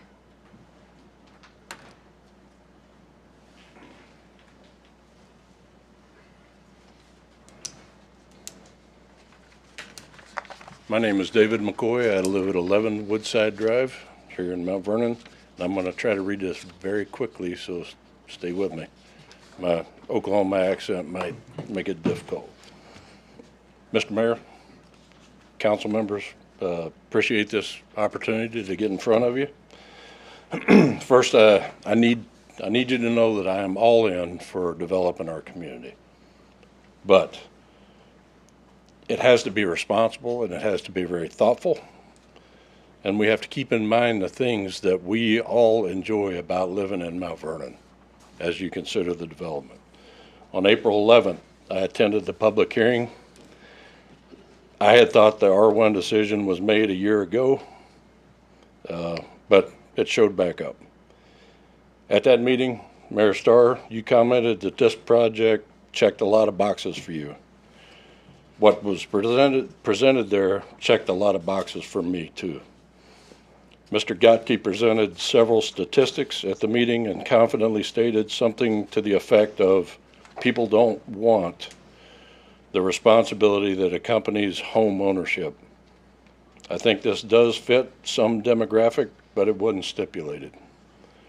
The development property in consideration tonight is surrounded by homeowners who embrace that responsibility, the associated work, and the resulting pride in ownership. Box 2 is how this company has chosen to redefine themselves throughout this process. Doesn't take much research to find out they're based Baltimore, Maryland, and all of the companies from the original ownership through the chain of LLCs are owned by the same people. Please look into that, give that consideration. I don't know why they felt like they had to do that. Box 3 was the new ownership question. I was told that they could apply for rezoning because it was under new ownership, and due to the publicly available information, that's simply not the facts. I won't go into that. I'll go to box 4. I believe this request should also not be granted because of the conflicts with the current planning zoning code. I know it's under audit. I don't know who makes the decision to make those changes, but there are some things there that I think are in conflict. That is, we have to ensure that it stabilizes and protects the property values. It also states that we must facilitate development of the land according to a comprehensive design that ensures the availability and provision for adequate traffic capability. I think receiving this information this late is cause enough that you should consider delaying your vote, to let everybody take in. If this is the first we've seen it, I'm guessing it's the first y'all have seen it. So I don't know how many units there are now, but at one time it was going to be 150 in the high density part of it, which would put potentially 200 cars on Vernon View. And if we are able to attract the young professionals to be employed at the Intel factory, now you have to consider those vehicles hitting that intersection and traversing town going south in the morning and coming back. If I'm unable to influence you to reject this change, please consider these requests. Please stipulate owner occupancy. I heard that. That's encouraging. Please check to see who will manage this property, because I believe that this will be flipped once it begins development to a management company. There's lots of those in Baltimore and Columbus that you're probably aware of. And I would also ask that you would consider a bond or a trust for payment of property value depreciation for the surrounding homeowners when this thing, if Thank you. it potentially goes sideways. That's your 4 minutes. Thank you so much. We are about out of time. Does council have any additional questions for the developer? Would you like to hear him come up? Comments? I just want to make a couple comments real quick. So the email that we received, where we received this possible site plan, just so the public knows, says that there would be 124 total units in here. And I think you mentioned 150 before, whatever it was. The other thing I just want to note, and I'm just because I'm a Streets and Public Building Committee Chair, so one little encouragement I see, if you look at the far left of the picture, they actually have drawn in there a possible roundabout, which when I think of traffic in Mount Vernon, we have a lot of traffic issues, and a roundabout would slow the traffic down immensely through there for everybody. Even with just the houses that are currently there, a roundabout actually would help mitigate some of the traffic issues. People coming down, what is it? Is it 768 or what is that? They're flying in there way too fast. I've pulled out. I've driven over in this area a lot in the last couple months, just to get in there and try to turn out and go left and whatever. And I know how fast cars are coming in there. It's 45, but it's supposed to be 35, and they're still going 45 or 50 at least when they get to this area. The point would be that if this all happened, and if there were a roundabout, that would help to slow that traffic down a lot. So just information purposes there. I'm sorry, this time is for council, but there is a public comment period at the beginning of the meeting if you still would like to comment. I'm sorry, I'm just trying to keep us in that little window. Or you can grab somebody after. Any other comments from council? One thing I'd like to say is some of the people who sent us emails said they would like to have their testimony read at council. We have read those. The people in council have read all the emails that you sent us, and we've received numerous emails, and every one of those emails have been read by you. One of them was repeated here tonight, but we read those, and please understand that we do read the communication that you send to us. And the emails will be made part of the permit record. Rob, I have one final question for you. In the zoning, when R4 can have 4 units per acre and P&D can have 5 units per acre. R1. I'm sorry, R1, so my numbers are all mixed up. Is that buildable acres or is that acreage overall? It is right now,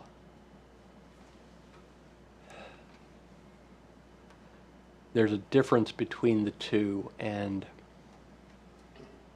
I believe it's total acreage of the sites. That was what I thought as Yeah. well, which would mean that for this specific lot, I'm sorry, Mayor, do you still have the auditor's website up back there as one of the windows? That for this specific site, if it were to remain R1, it could have potentially 160 units on the site as the zoning sits right now. And if you look at the zoning surrounding this property, there's a number of different types of zoning. In fact, across the street is an entire area of PND. And that is important whenever we are looking at rezoning a space. So I just wanted those facts to be out there, that if this were to remain at R1, it could be developed with 160 units instead of 124. And that there are some different types of zoning surrounding the property. So how does that work if you're calculating in unbuildable acres? Obviously, they're not going to put things on unbuildable acres, and you're still limited to 4 per acre in an R1. Well, what happens is that you have a couple of different things. You have a maximum. It's a maximum of 4. You're not guaranteed 4. You have a maximum of 4. Right. You also have to build within the required lot sizes, and you also then have to work in any new development. You have to work in your private stormwater system. But it just sounds like the simple math is the total acres divided by 4 is 160, but if they can only put 4 per acre and there are unbuildable acres, it would be under the 160. Yeah. And I think that's cleaned up in the new zoning code. Well, if I may also, go ahead, Rob. No, is that there are lots of different constraints. It's not just the units per acre constraint. It's also the size of the lots, the buildable, the stormwater systems that you need, the roads, things like that. But it just sounded like what you were saying is there could be 160 where this is 125, but if there's unbuildable acres, those wouldn't be built on. Well, and you'd have to have a street in there, so that's going to take up quite a bit of that acreage. And I think that's the point that I'm making, is that there are those elements that have to be baked in. Sorry, I can the mayor had just something. add to the thing, and I know, the change is scary and everything like that. Again, with the PND is offering a chance to build a community within a community. So those units per acre, you have more flexibility to use green space to create. If you wanted to create a trail, if you wanted to create if this is PND, they could put in a clubhouse. Yeah, you could not put a clubhouse in R1. You could put in a swimming pool, but you can't in an R1. You could put in a park that is part of the development, not a city park. And that's, we have developments that are R1s, and there's no place for the kids to go. Which was one of the things that the elementary students said they really would like to have, is parks in their neighborhoods. So anyway, the PND offers that flexibility, certainly. We're not trying to scare everybody with high density. Mr. Miller? To add to this, because we are only voting tonight on zoning changes, not with all this what we just discussed houses, but I'm going to get a variety of different types of zoning around that property. Everything from P&D to whatever that commercial property is there on the hill. And I know if you look at the actual elevation of the property, you look at the actual topography of the property, that buildable area that's everyone's talking about, here in Vernon View, it's the same elevations as the adjacent streets and buildings. I think you're looking from 1,100 to 1,200 feet in topography. And the topography of those neighborhoods are all the same. It's the same hillside. So the same hillside that currently has buildings on it is the exact same thing as what we're all discussing tonight. So there's not anything drastic that actually even changes that. Did you I'll just say one more time that I know that there is frustration, maybe all around, about the late arrival of another site plan. But this meeting is, again, not about a site plan. The site plan, should council rezone, and it goes back to municipal planning, the site plan that has been reintroduced, the new site plan that has been introduced will be under scrutiny. MPC could make demands to revise that site plan, which would make it entirely moot again, which is why, which I can't speak for council, but should they make their decision based on this site plan, could be meaningless at another MPC meeting. So certainly a good guiding point, of course, but nevertheless, I think that is something that needs to be maintained in the back of every mind is this is about the rezone and not about the site plan that you're seeing. If all hearts and minds are clear, we will wrap that meeting. So we have a short break before council And just a begins. point of information, since this was passed by municipal planning, it takes 6 votes here on city council to overturn that. But if we don't have a majority, let's say it doesn't pass by majority, it goes back to municipal planning for reconsideration. There are 3 possibilities today.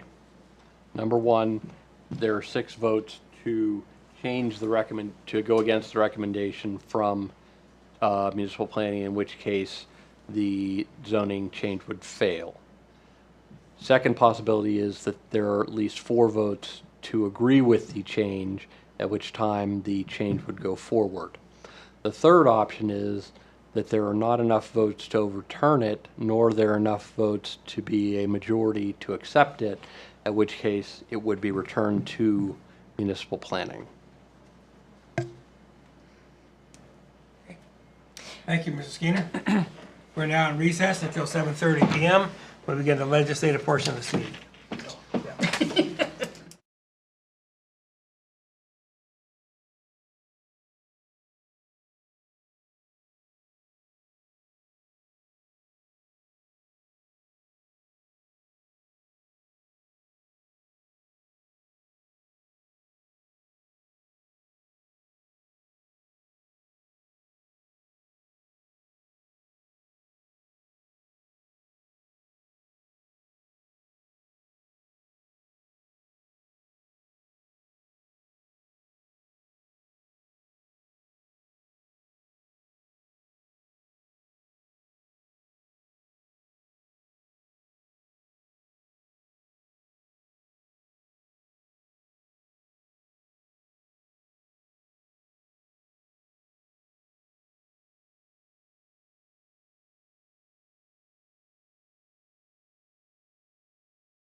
Going to call the legislative portion of Mount Vernon City Council's June 24th meeting to order. Mr. Hill, please call the roll. Ms. Keener. Here. Mr. Miller. Here. Mrs. Seaval. Here. Mr. Severns. Here. Mr. Mahan. Here. Mrs. Woods. Here. Mr. Ruckman. Here. We are in session, and the pastor for this evening to give the invocation couldn't be here, but we do have Ken Aish, who is willing to step in and do the invocation for us. He is children's evangelist from Camp Vacation Bible School, the Aish Family Ministry from Worcester Road. Thank you for being here and stepping in for us. Please rise for the invocation and remain standing for the pledge. Dear God, we thank you for this evening, opportunity to, first of all, be a member of the United States, be a member of Ohio, and also be involved here in the city of Mount Vernon. We just pray that you be with all the businesses transacted today, Lord, be with the council members, and be with those of us in attendance, that everything was said and done would be done in your will. In thy name I pray. Amen. Amen. Thank you.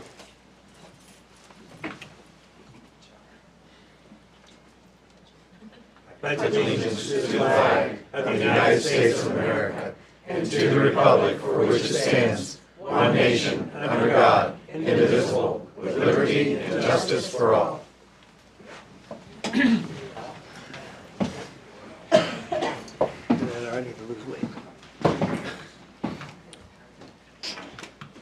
Council, in your packet were the minutes from the June 10th meeting. Are there any additions or corrections? Not, I'd ask for a motion for approval. So moved. Second. Then moved and second. All in favor say aye. Aye. Opposed, nay. They are approved. Council, in your packets are 3 committee reports for your review. I see no liquor control licenses or proclamations. We do have some people wanting to speak on matters of city concern. Some have already spoken, so I don't know if they want to speak again, but let's start out with Steve Arndt. Please come to the please come to the podium and limit your comments to 4 minutes. State your name and address. I wasn't necessarily prepared to speak either. I just a couple real quick questions, and I got a real brief statement. So I want to understand, and I think some people in the audience want to understand something about, these things cost money, right? I do this for a living. It costs money. It's cost per acre, cost per square foot. The more capacity, the more density that guys like he and I can get, the more money our company makes. Your constituents are here talking about what they want done with their backyard.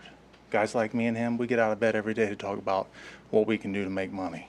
So I think y'all need to figure out who you want to listen to, okay? And if people want to know, is there any government funding, TIF funding, city funding going to pay for any of this? Because when we talk about what's nice to have, parks, bike paths, swimming pools, playgrounds, those things all cost money. And he didn't have any of them on his drawing because they're not in his pro forma. Because if he puts a $250,000 park in, that job may not make sense, right?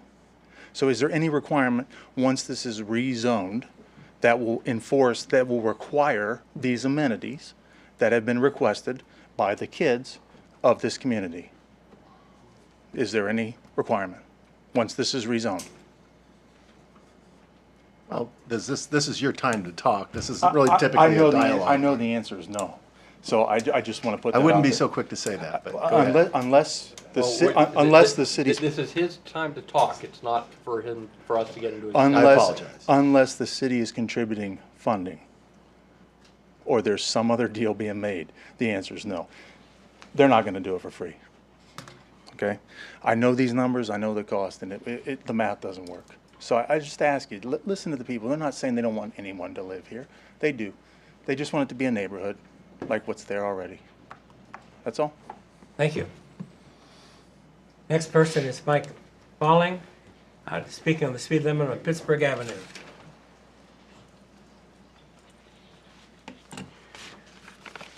Good evening, Your Honor, ladies and gentlemen. Rather anomaly to the general conversation here tonight, but I'm a bit of an advocate or even an agitator on this subject, and I appreciate the opportunity at this particular point in our evolution of the city. If we keep coming up with parks, stuff like that, I want to talk about the speed limit on Pittsburgh Avenue. which is, as we barely know, or as we all know, it is a major entrance and exit point for the increasingly popular parking and travel areas of Ariel Foundation Park. That speed limit on 35 mile an hour speed limit on that road is proving to be a hazard and a serious problem for the residents and businesses that occupy properties there. In fact, Pittsburgh Avenue, Brian Ball helped me with these numbers. I didn't know them. A long time ago, I want to say. Pittsburgh Avenue is barely a mile long, and there are two short entries, in case for those who might not know, of an 1/8 mile at either end that lead to two deep S-type curves with a central half-mile straightaway between them. For a driver, there's no risk rationale to accelerate from 235 from the 90-degree turn required to enter Pittsburgh Avenue for that straightaway before those curves. So the energetic daredevils wait for the straight section to goose the gas and use that street as a mini pacemakers. With 35, I guarantee you, I live right there, being no consideration whatsoever. It is also highly relevant that Pittsburgh Avenue is a narrow lane, in certain areas barely 18 feet wide, 24 feet being the industry standard for a 35 mile an hour roadway. Also, this road is in frequent poor condition with many dips and humps, exposed sewer grading mounds, and minus any type of curbing defining and protecting the yards of the homes. The uncontrolled, unmonitored, and unpatrolled speed problem on this street is further exacerbated by the fact that on both curves, commercial businesses using large articulated semi-tractor vehicles habitually park on or in the street, and therefore are frequent as to be expected obstacles or impediments to any type of necessary adversity to common sense traffic safety considerations.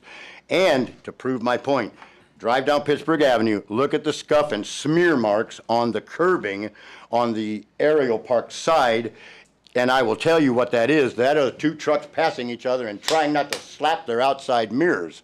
So they scuff the curbing because they get up on it and they drive right down the front of our yards. Track marks to be seen if you would so wish.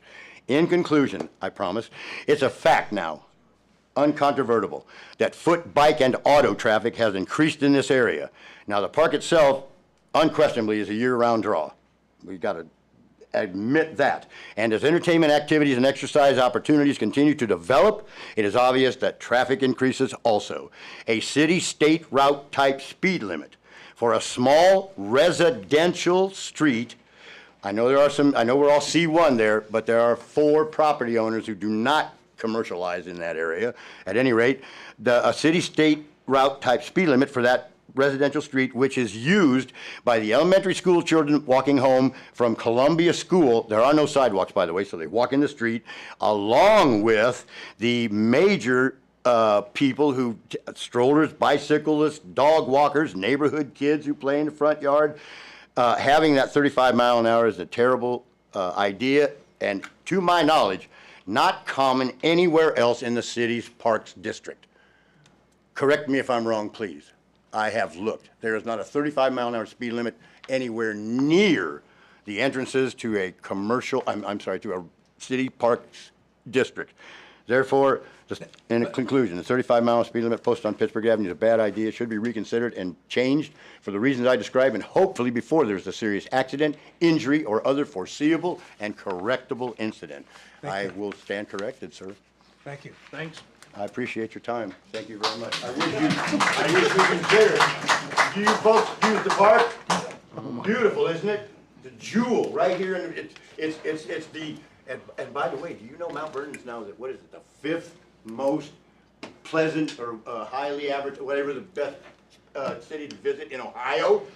5th in Ohio. Amen, brother. Amen. The next person speaking is David McCoy. Yeah. God bless Ariel. Put him on the billboard. Love it. That's something good to think I love about. I'm it. going to look into that. I love it. David McCoy, did you That's how already it's speak? done. I already spoke. Okay, And then what I didn't cover, I asked to be asked and entered into record. okay. Ronald Holman, did you need to speak, or did you speak at the public hearing? He spoke already. Okay, so that concludes, is that everyone that asked to speak here? So now we'll move on to the, What about this one? This one? Shelter Robertson. Did you get to speak? She spoke. She spoke. Yeah, she Almost. was. You want to finish, Sheldon? May I finish my last couple of sentences? Thank you.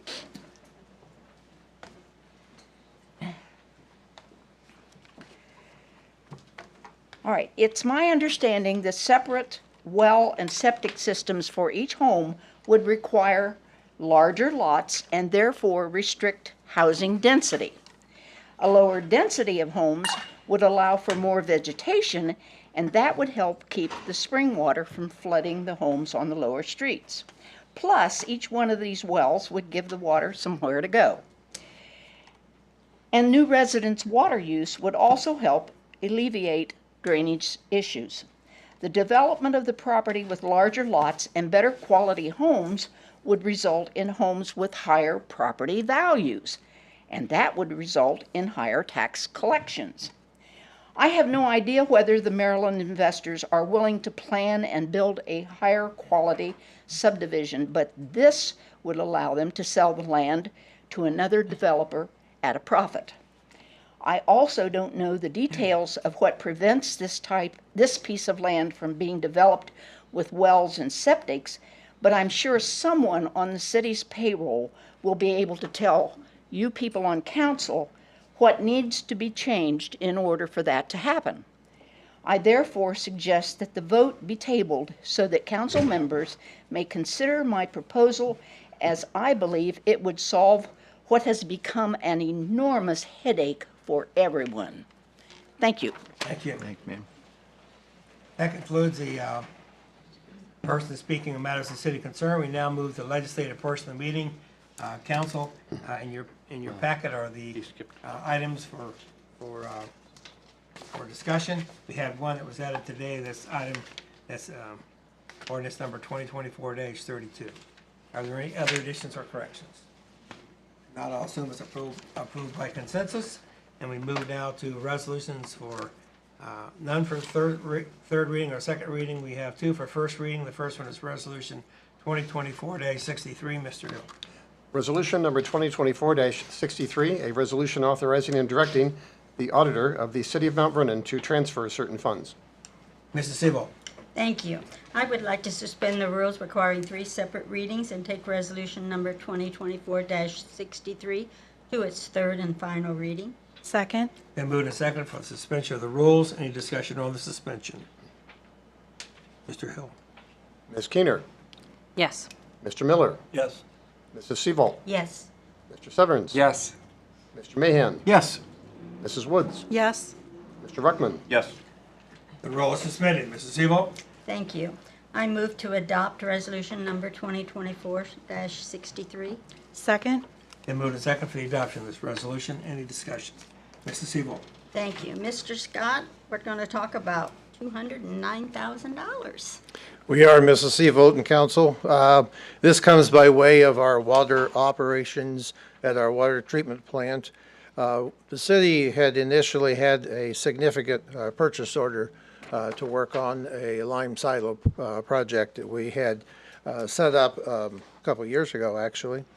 We have now reduced that purchase order significantly in its dollar value, which would free up the dollars here for which the water treatment plant significantly could use the appropriation. Therefore, the 4 items I have for you here from Mr. Reinhardt's committee that he works with, these are the recommendations for which we can help out the water operations of the water treatment plant. Number 1 would be from the equipment account over into uniforms for $9,000. Item 2 would, again, from equipment, we would go to dues supplies for $10,000. Item 3 would, again, from the equipment line account, would take on plant maintenance in the amount of $80,000. And item 4 from the equipment line account, again, for plant chemicals. This would significantly shore up the appropriations for our water treatment plant operations, and we appreciate your support, Council. Thank Thank you. Any other discussion? So are the lime silos coming in significantly under projected cost? I'm going to defer Okay. to Mr. Barron for this. We are canceling the current contract and we're going to rebid them. Okay. Because we believe that we can do better than the previous contract. Okay. Mr. Hill? Ms. Keener. Yes. Mr. Miller. Yes. Mrs. Seaval. Yes. Mr. Severns. Yes. Mr. Mahan. Yes. Mrs. Woods. Yes. Mr. Ruckman. Yes. Resolution is adopted. Final resolution for this evening is resolution number 2024-64. Mr. Hill? Resolution number 2024-64, a resolution authorizing and directing the Safety Service Director to enter into contract for the NeoGov suite of programs, contract for payroll services with McDaniel CPA, authorizing and directing the auditor of the City of Mount Vernon to transfer certain funds in support of these actions, and declaring an emergency. Mrs. Seaval? Thank you. I'm in a dilemma. I need your help. I don't know if I should give this a first reading or if I should take this to the third and have a discussion, because Mike Miller really wants this to be passed tonight or put down tonight, and so does Tanner. They want this settled tonight. There's some of us that we do not want the rainy day fund, which is where this 161 would come out of. We don't feel the three things, it doesn't fall into those three categories. May I propose a solution to you? What's your solution? Vote to suspend the rules, have the discussion, and if council feels that it does not meet one of those three things, then I will bring this legislation back to you with the original proposal. That's an option. You need to either suspend the rules or give it a first reading. If you vote to suspend the rules, then we can have the discussion while it's on the We can't table for discuss it without suspension. having it on the table. Okay, I'll suspend the rules and we'll let this begin. Oh, I think I need an aspirin first. So we have a motion on the table to suspend the rules. Is there a second? Second. They moved a second to suspend the rules. Any discussion on the suspension? Mr. Hill? Ms. Keener. Yes. Mr. Miller. Yes. Mrs. Seaval. Yes. Mr. Severns. Yes. Mr. Mahan. Yes. Mrs. Woods. Yes. Mr. Ruckman. Yes. The rule is suspended. Mr. Seaval? Well, I'm not willing to adopt it, am I? Well, you have to. I do Then we have can to be take voted it. down. I You moved get it to on the it. table. Huh?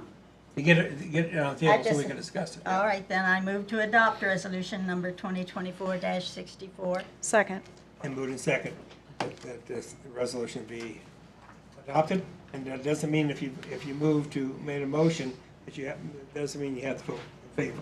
Okay. Mr. Seaval? Can I ask a question?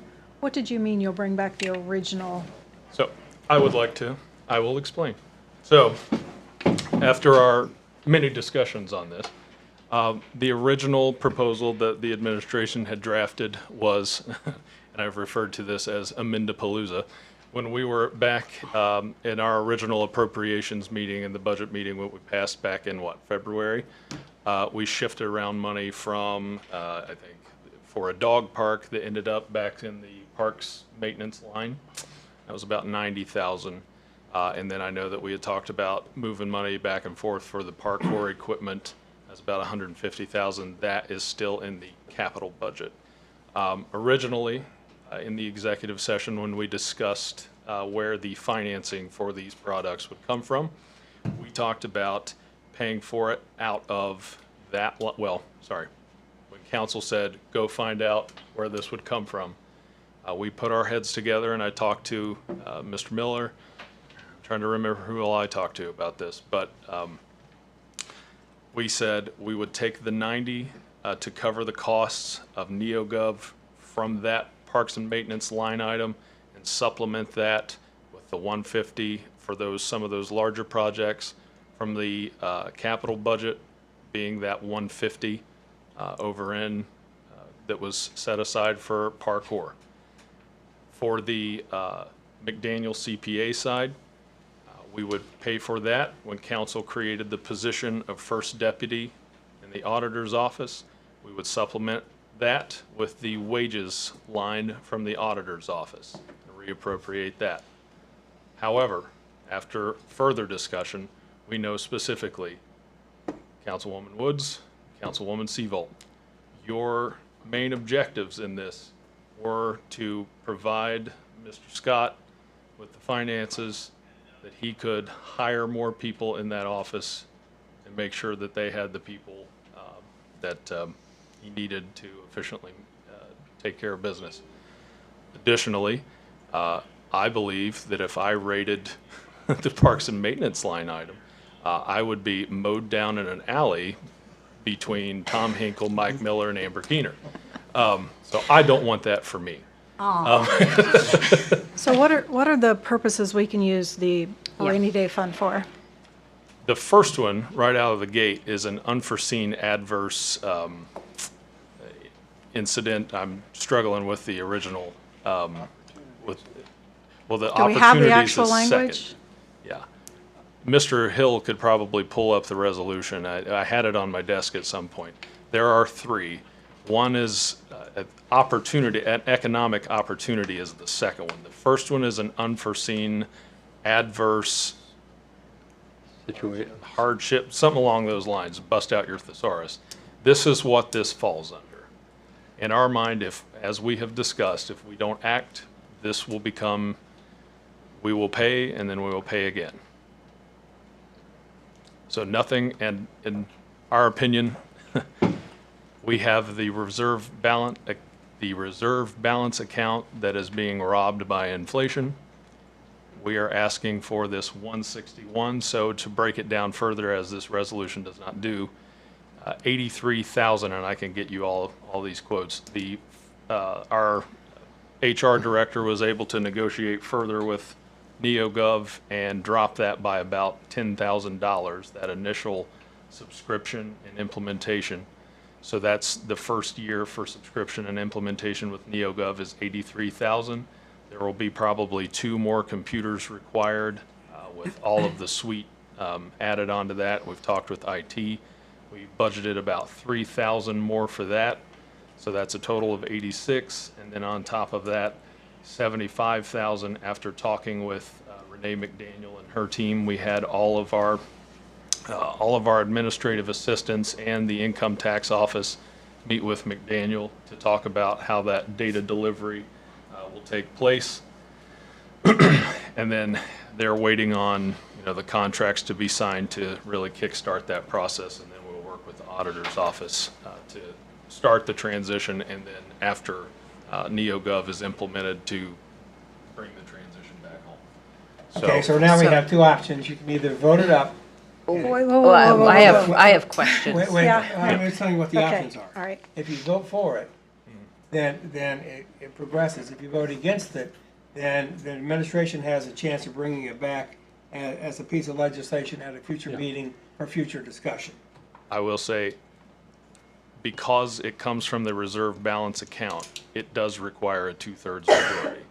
Additionally, if we bring it back, it will, 1, put strain on other line items, and 2, which of course you can tell me to find other line items, but we'll put strain on those, and 2, it will delay this process even further.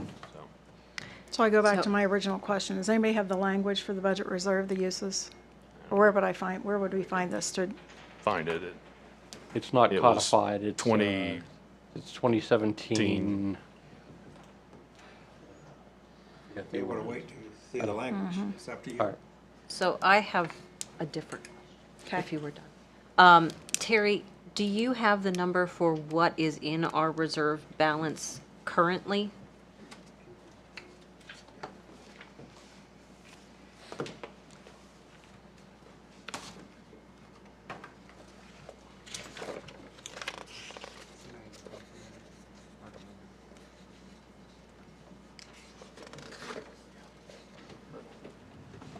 Mr. Hill is going to get us the language. Council, currently, right, we have 3,217,802. 3,217,802. And Terry, what sets that specific number? Excuse me again. What sets that specific number? So in 2017, when we were doing our ballot initiative to increase our tax rate to 2%, we, at that time, council wanted to have a reserve established. So at that time, we began with, I believe, to think maybe $500,000, but it may be a little bit more. And then the calculated formula is at the end of every calendar year, the amount that we spent in the general fund times 5% gets added to the reserve balance, and it keeps moving forward. There was no sunset clause in the legislation, so I'm required to continue to feed it by 5% of operations. And do you know off the top of your head, I'm sorry to throw this at you, what is total general fund budget for the year? Oh, sure, got that right here. Currently, the 2024 operations for the city's general fund. Ooh, wow. $6.099 million. So it's about half. Okay. I do have the legislation in front of me now. It is ordinance 2017-33. There are three, utilization of the amounts appropriated in the reserve balance account shall be only for the following. Number one, for any unforeseen adverse events. Two, for any unforeseen opportunities. Three, declining economic trends. So obviously, 3 does not fit. This is not an opportunity. It fits under 1 for the justification. We have not capped the reserve balance account. You're already set to put in 5% of this $6 million at the end of the year. I have a question. Mr. Scott or administration, what's the recommended amount for an emergency fund or a reserve fund? It looks to me if we have an annual budget of $6 million and we have a reserve balance of 3.2, seems like we have 6 months of expenses. Well, can I ask set a back. follow-up question to that, though? Can the Could I have reserve my be question used to answered cover and then- any? So- You were asking about general fund. Could that be used to bolster any fund or just general fund? Because it came from the general fund. Always the general. So okay. the information on the research that I've done on rainy day funds is typically 3 months of reserve is, Based on GSA. sorry, what? Based on GSA is recommended. Yeah. I'm sorry, based on whose recommendation? GSA, yeah, recommends 3 months. Yeah. They don't normally say this, but I can't hear what you're saying, Tim. Oh, yeah. This may be the first time. Write it down, yeah. That's for sure. This is on the record. Yeah. Based on GSA, it's 3 months. Our monthly expenses from the general fund are roughly 1 point. We've discussed this in the past. Probably about 1. Okay. So if we had a shortfall in, say, fire fund, we couldn't use the rainy day fund to bolster that? Council has the full discretion on the general fund's operations, and they can move money anywhere they want as long Okay. as it's coming from the general fund. They can move funds otherwise So to maybe any I other fund. asked the wrong question. Okay. We can move it to any fund. What's the overall budget? Well, If general fund 6 million, what's the overall budget? The overall budget is $68 million. Okay. So 68 million. So now that 3 million is a Well- much smaller percentage of the 68 Well, million. Can I ask They're- a follow-up to your question, or Tammy, Yeah. sorry. So Terry, so if you took the reserve fund, you could put that money in the general fund. It is in the general fund I mean already. into our, general revenue fund. And then you can move that, so we added, okay, we need $161,000 to fix this problem. So we put that money in our general fund. We So- could then take general fund dollars and put towards that 161,000. right? You're talking about the same fund, sir. The No, we got the checkbook. reserve fund. The and reserve general fund is a part of. Right, so it's all part of. So Yes. then what, you can never use the reserve fund? I'm kind of at a loss right For now. those three reasons. Well, yeah, but Right. the $68 million also encompasses funds that this could not get All moved the to. checkbooks. Like all of the, like, it could not be used in any of the utility monies because they're specifically That's what restricted. I'm trying to get to. So, yeah, so I mean, so saying that it's only a part of the 68 isn't really relevant because it couldn't be used across all of I'm those. just trying to follow up on Ms. Keener's Yeah, mhm. point of 3 months. 3 months of what? I mean, if we've got this reserve of 3.2 million, It's 3 months of expenses, just like a home budget where, you know, a goal of some systems is to have 3 to 6 months I of think reserve. oftentimes when we start talking about colloquially, it's a hard word to say, rainy day funds, that we also operate under the assumption that there would not be austere measures put into place if something like this. So right now, we operate under a $1 million expense per month. We wouldn't, if we'd be tapping a rainy day fund, we wouldn't be buying paper clips up in here. The light, you'd be having natural lighting in the council meeting right now. So, you know, yes, we're spending, that we would be under just absolutely non-discretionary expenses going on, discretionary expenditures in the city would be at an absolute minimum in that case. Police, fire department, Yes, so the absolute sewer, necessity. water. But even sewer and water is an enterprise Putting all that that, would, yeah. getting all that together for Right. 3 months for the citizens and No, saving. But those are separate funds that wouldn't be covered by the rainy day fund. That would not be covered, but the Right. police and fire would. Sure. No. No? No. Yeah, well, sure. So they're segregated funds. That only the rainy day fund would supplement in an absolute crisis. That's correct. You Yes. could go that direction, but Right. you can't come back the Yeah. other and direction. so that was my point, that 3.2 million is a very small, let's just say of that 68, half of it. We gotta No. cover, we're at 0.5%. We're not anywhere near 3 Well, months. we're at the government we're a government and the, municipal league or whatever is, we're above the recommendations for good government to operate. Right now, you're looking at just over 5% of the total of the rainy day fund. How many times have we utilized the rainy day fund in its history since it was established in 2017? 2022. And it was Yeah. repaid. Can I add to this, because I'm sure the public's like, what are they talking about on council, correct? Okay.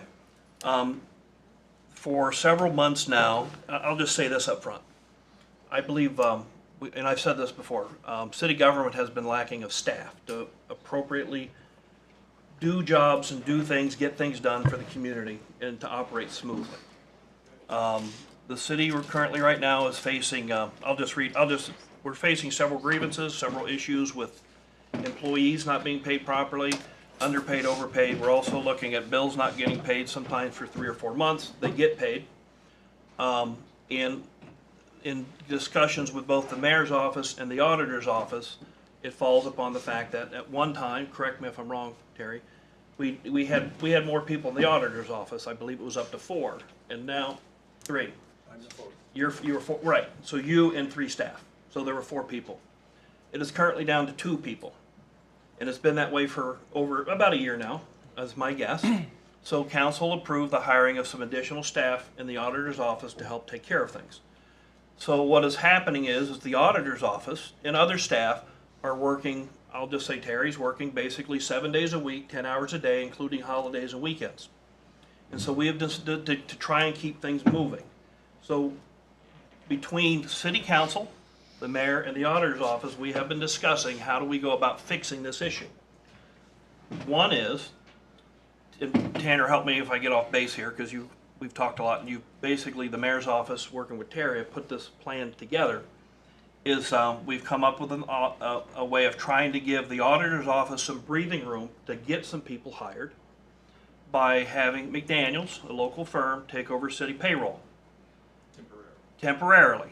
And at the same time, we have found the fact the city is deficient in antiquated systems as far as doing payroll and accounting type work that operate and run and pay the bills in this city. So we have identified, by working together, all of us a way to do that. A system, this, I'll just say NeoGov, a new system that would interface with the system that the auditor's office uses. Now, mind you, I'm not an accountant, okay? Tammy know more about this stuff far more than I do when it comes to that. But I can recognize if you've got people that are overworked, overburdened, you can't get the work done because there's too much inflow, not enough outflow at times. So we've been working to come up with a solution. So what we're discussing is how to pay for that. So what we're currently discussing is use the rainy day fund or some other avenue within the city budget, which is going to short another city department that has already made plans to spend that money.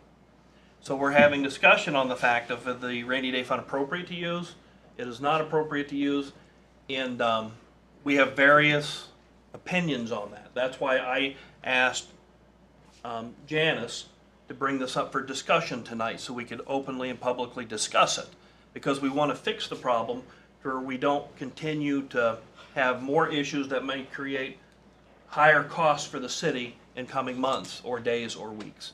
That's why I'm really pushing to try and resolve this issue tonight. And that's what we're discussing.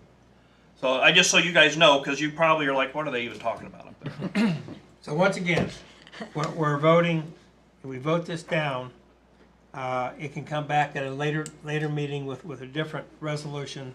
We vote it up, it means that we move forward for the rainy day fund. Any other discussion on this topic? Can you read the reason one more time that he's referring to, reason one? The three specific reasons in the legislation are any unforeseen adverse events, number two, any unforeseen opportunities, and number three, declining economic trends. I believe that the administration has determined that these are unforeseen adverse events, specifically the lack of staffing in the auditor's office, which has led to their overwork, and therefore which has contributed to these grievances which have been filed against the city, which we are hoping that spending this money will help us resolve. So I have an additional question. When this fund was tapped into previously, was it in the legislation that they were required to pay us back? Yes. It is not in the rainy day fund legislation that they are required to pay us Yeah. back. It was in that piece of legislation. We loaned money to The revolving loan fund. the revolving loan fund used by, ADF. Yes. Okay, we ready to vote? I want to speak in favor of getting this passed. I believe the risks and costs of not doing it could be higher than 161. So I believe it's something we need to do, council. That's my opinion. Mr. Hill? Oh, wait, sorry. You're not ready yet. No, I'm not ready yet. Okay. So why is the repayment language not in this? Because we're loaning it to ourselves. Last time we were loaning the money to the Area Development Foundation. And I was on council when we did that last time. We gave, I believe, $10,000 to the revolving loan fund, and it was council's will that money. 150. It was 150. it was three increments of $50,000, right? Yeah. Yeah. Okay, then That was another entity that paid us back? Yeah. the revolving loan fund essentially gave the money back to the city. We can't pay ourselves back for the 161. However, we are going to be putting another 5% into the rainy day fund. Which will balance cover this account, amount. Which will cover this account. We could also, in budget season, increase it should we feel like we need more. I would compare it this way. It has been compared already to the household budget. If your washing machine breaks, you don't pull it out of your grocery budget or whatnot. You pull it out of savings and then you pay yourself back later in the year. That's essentially. But you have to admit, Tanner, you've been after this money all along. I've been on, so I was gonna say, we gotta realize, can't keep going there. Janice, at no point have I ever been after the rainy day fund. Well, you've brought it up quite a few times. You bring up. That is because the money's categorically there. incorrect. I think that the money is there, and I think that there, the and city so, I mean, places it's it there. a temptation, but we can't always go there. You've got to leave it. Once you start going to use it, it will. We've only gone there once. One time, and And that it's was. been repaid. But it's We've gone been there. It's been up a lot of times. I want to put that to bed. We went after the rainy day fund one time during COVID into the revolving loan fund when 16 That businesses is the only downtown time that closed you down. got it, but it has been brought up a lot of times. It's never been brought into legislation before. It's been discussed, but that was It's been stopped. But I'm saying it's got something you can't bring up. All You've right. got to just leave it alone, because when the time comes, it's not a lot of money But this when you have is a big one of- disaster. This is one of those I think, times. Janice. And- Because, okay, I'll let you, sorry. The value go of ahead. this money that is sitting there, we all are experiencing inflation. Everybody in this room. It is being robbed And the by value 9% of this a year. money, just a second, sorry. The value of this money is decreasing, and we do have an adverse event that is affecting the city, and I think that financially, we will end up paying a significant amount more than this if we sit on this process. I would like to see us consider repaying this when we get to budget season, because I do think that a rainy day fund is important. But at the same time, the auditor and I, and some other council members I know had conversations about capping the rainy day fund at the budget season this year, which we did not do, and we have not done yet. But at some point, we have to recognize that we can't just keep burying our money in the ground like the servant in the Bible who buried the talent in the dirt, and his master came back and he's like, "What did you do to make use of that?" He's like, "Well, I buried in the dirt."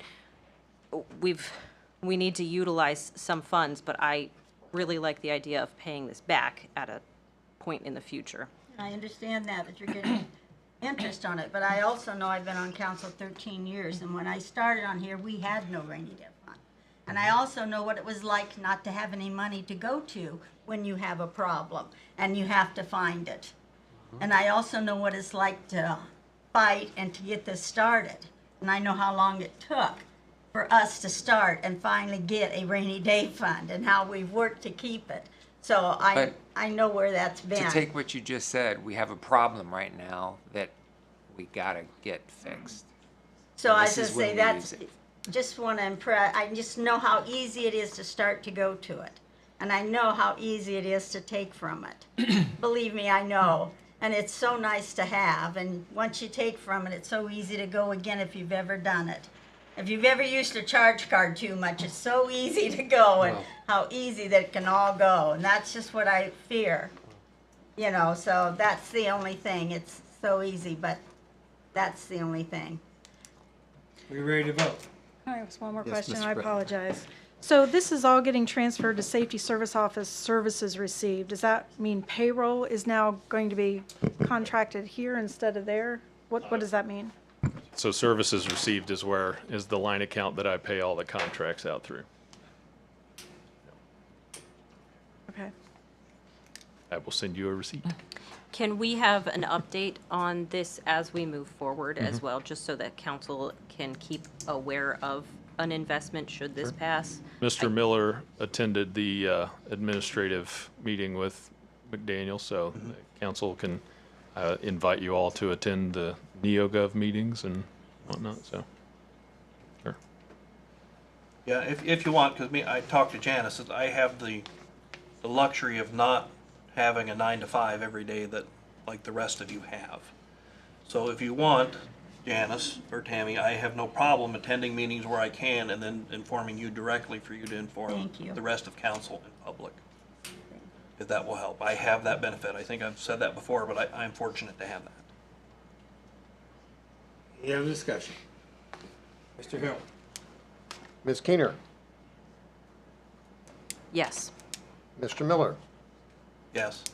Mrs. Seavolt, No. Mr. Severns. Yes. Mr. Mahan. Yes. Mrs. Woods. No. Mr. Ruckman. Yes. By a vote of 5-2, this resolution is adopted. Now I move to the ordinances. First ordinance is ordinance number 2024-21. Mr. Hill? Ordinance number 2024-21, an ordinance amending the zoning classification of parcel number 66-07961.000, also known as 0 Vernon View Drive, from the present zoning of R1 Single Family District to PND Planned Neighborhood District. Mrs. Keener? Thank you, Mr. President. I move to adopt ordinance 2024-21. Second? Then move to second for the adoption of this ordinance. Any discussion? Mrs. Keener? Thank you, Mr. President. We have had a lot of discussion on this property and the rezoning. Council does not regulate businesses or set prices for housing. I think that that's very important to remember. I think that P&D is a solid choice for this particular location because city will have more control of it as it comes back through municipal planning. There are multiple steps this has to go through. The designs that were seen or weren't seen by council, in my opinion, have very little to do with why a rezoning takes place. I would like to evaluate if our process of this is healthy, and I would really like to meet with administration and the law director to talk about what we as a council expect to see and what developers should bring, because I think there's been an immense amount of confusion as to what we're actually voting on. Any other discussion? I just want to make a statement. So I've been contacted about this a lot, a lot. And in all those contacts, not a single person contacted me in favor of this. And I have a lot of folks out there that supported me and voted for me to get me into this seat. And so my vote will represent what I'm hearing from the people. And I am just like Tammy. I'm the voice of the people. The people that voted for me to be their representative. And so I'm going to vote for what the people all have contacted me and have told me how they feel. Any other discussion? I think it's fair to say with as much communication as we've had, the public deserves to understand why we're voting, how we're voting. I think it's really important in general to let the free market work. I think that P&D is a balance of letting the free market work, but also letting the city control and put some walls around the market to make it work. I'm in favor of P&D. Any other discussion? I would just add that I'm a bit skeptical at best to changing this to P&D right now. I'm also a little skeptical of this development company presently, just to be honest. Receiving a plot, possible drawing in almost the 12th hour before this meeting. I mean, and I know we're not voting on the actual development, but I believe it does play into the whole thing. And I just don't like this. I feel some shadiness, and when I feel that, I'm just going to be honest with you, I don't trust it. The residents have spoken. I just feel like personally, and I did mention this a little bit earlier in the committee meeting, that we do have a big traffic issue out there right now. Could a roundabout help that if this all came to fruition over time? I think it could. But I also just believe that the feel of this, and I will note that I have voted for the other housing developments that have come up, and I know there have been people who have spoken against those, and I get that, I understand that. I think this one does lend a little bit more to a residential, and I believe that leaving it R1 right now for me is the right thing to do.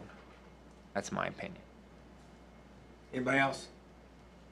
I would speak in favor of it for the same reasons that Councilman Mahan has, to be honest. This is what the free market's going to support. I think that's what we need to do. I'm the same. I'm not going to vote for apartments. So if the developer or anyone was to come back with apartments, it's not going to have my vote. We're voting on changing of zoning.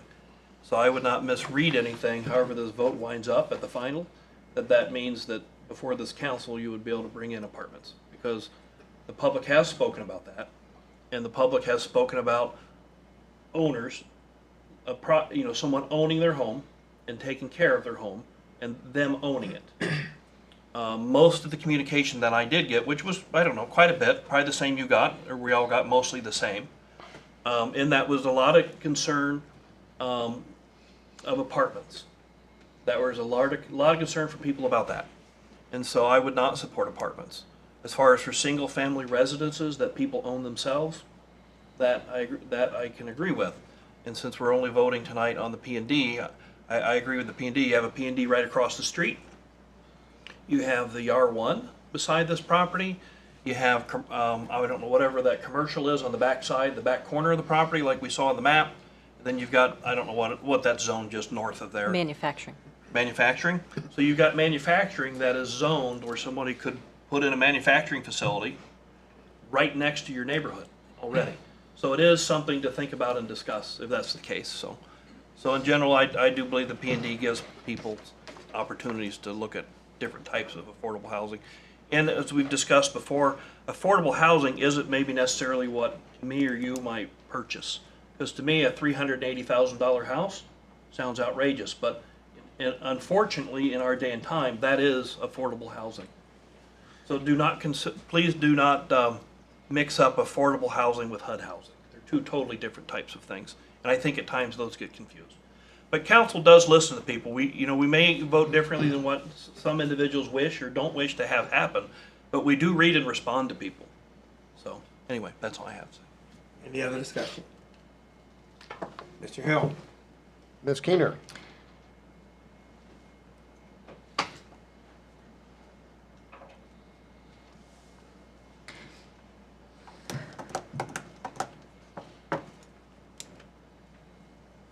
I am voting yes on this because I want the city to be able to determine what comes back through here. And as an R1, we do not have any control of the type of housing that would go in. But I want you to know I also will not support any apartments, and I want this to be single-family, owner-occupied. That is what I would like to see. Mr. Miller. I've already said it. I agree with what Amber just said. I'm looking at the developers back there. He understands fully. I would vote yes. Mrs. Seaval. No. Mr. Severns. No. Mr. Mahan. Yes. Mrs. Woods. No. Mr. Ruckman. Yes. By a vote of 4-3, this ordinance is adopted. The next ordinance is ordinance number 2024-30. Mr. Hill. Ordinance number 2024 no, it's 27. Ordinance number 27. 27. I'm sorry, They 27. added one. Yeah, I skipped one. Ordinance number 2024-27, an ordinance amending the zoning classification of parcel number 70-50046.000 and parcel number 70-50054.000, also known as 875 Harcourt Road, from the present zoning of Clinton Township GB, General Business, to GB, General Business, and declaring an emergency. Mrs. Keener. Thank you, Mr. President. I move to adopt ordinance 2024-27. Second. Then moved and seconded for the adoption of this ordinance. Any discussion? Mrs. Keener. I think we've talked about this and we're familiar with this parcel. Mr. Hill. Ms. Keener. Yes. Mr. Miller. Yes. Mrs. Seaval. Yes. Mr. Severns. Yes. Mr. Mahan. Yes. Mrs. Woods. Yes. Mr. Ruckman. Yes. The ordinance is adopted. Next ordinance is for second reading. It's ordinance number 2024-30. Mr. Hill. Ordinance number 2024-30, an ordinance fixing the number of hourly employees of the City of Mount Vernon in the Public Works Department and declaring an emergency. Mrs. Woods. Thank you, sir. I move to suspend the rules requiring 3 separate readings and take ordinance 2024-30 to its third and final reading. Second. Then moved and seconded for the suspension of the rules. Any discussion on the suspension? Mr. Hill. Ms. Keener. Yes. Mr. Miller. Yes. Mrs. Seaval. Yes. Mr. Severns. Yes. Mr. Mahan. Yes. Mrs. Woods. Yes. Mr. Ruckman. Yes. The rule is suspended. Mrs. Woods. Move to adopt ordinance 2024-30. Second. Then moved and seconded for the adoption of this ordinance. Any discussion? Mrs. Woods. Had a very brief committee meeting. I think the one question I had got answered. Anybody have anything else? Nope. Thank you, sir. Mr. Hill. Ms. Keener. Yes. Mr. Miller. Yes. Mrs. Seaval. Yes. Mr. Severns. Yes. Mr. Mahan. Yes. Mrs. Woods. Yes. Mr. Ruckman. Yes. The ordinance is adopted. Next ordinance is for first reading. It's ordinance number 2024-31. Mr. Hill. Ordinance number 2024-31, an ordinance to prohibit the sale of recreational marijuana in any zoning district in the city of Mount Vernon, Ohio, and declaring an emergency. Mrs. Keener. I am giving this its first reading, and we will give it a 5-minute committee meeting at the next council meeting. This ordinance receives its first reading. The final ordinance is added today. That's ordinance number 2024-32. Mr. Hill. Ordinance number 2024-32, an ordinance to replace Part 11 of the codified ordinances of the city of Mount Vernon regarding violations of the city zoning code and declaring an emergency. Mrs. Keener. I am going to give this its first reading, and we're just going to have a 15-minute committee meeting at the next council session. This ordinance also receives its first reading. That concludes the legislative portion of the meeting. Move now to remarks of administration. Mayor Starr. Thank you, Mr. President and Council. I just have one announcement tonight that I wanted to pass along to you all. And I'm sorry to see that the public left because I was hoping they would be here to hear this as well. The new comprehensive plan steering committee has been meeting and organizing, of which Ms. Keener and I are a part of that. As you all may know, this is about every 7 years we do this through the county. We are taking a very critical look at city systems as well. So this is something that's going to be coming out that we're asking for help in many different areas, like land use, like zoning, like education, social and economic improvement, the arts, all of the things that make up this particular community. And we're looking at it from a county standpoint as well as a city standpoint. We recognize that the city plays a special role in that development to maintain our rural character. And so we want to protect that. And so we're going to be off and running later this summer. You all will probably be asked to share surveys, be parts of focus groups and so forth. And there will be ample opportunity to be a part of this. But it's very important that we do this because it will probably set the next 7 years of our policy and decision making into action. So anyway, that's all I wanted to mention this evening, Mr. President. Mr. Sagers. Not much. Figured I'd give you a brief little fun thing. Right now, you can still vote to name our snowplows up until the end of Wednesday. Currently in the lead is Scoop Dog. My own personal favorite, Bob, is just out of the top 8. So get in there and vote for Bob. Do your patriotic duty. Snotorious B.I.G. is also not in the top 8. So Bob, Snotorious B.I.G., get in there. That's all. Mr. Scott. Nothing further, sir. Mr. Braun. I want to thank Mr. Hill for helping us out today by fetching legislation when none of us could manage to lay our hands on it. He does an awful lot behind the scenes, and I just wanted to recognize him today. Thank you. Mrs. Skinner. So I think that tonight was a really tough decision for everybody who was up here. I personally agree with what the public was standing for, but I think that the city actually is in a better place to control what we see on that property with a P&D in order for them to have that stormwater management, which has to be baked into any development with traffic flow. I think that there is a strong argument for us to be able to help the communities around that plot of land by changing it to P&D. I did quote the Bible, which apparently is already offensive to folks, but I think that it's very important for us to remember that what the Bible is actually based on is grace, which some of us could stand to learn a bit more of. So I hope everyone has a grace-filled week. Thank you. That's all. Mr. Sebo. Nothing tonight. Thank you. Mr. Severance. Nothing, thanks. Mr. Miller.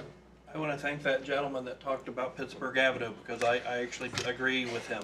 And I will check into that, and I think he's probably right on the money. So whoever that was, I don't remember his name, but thank you. Mr. Mahan.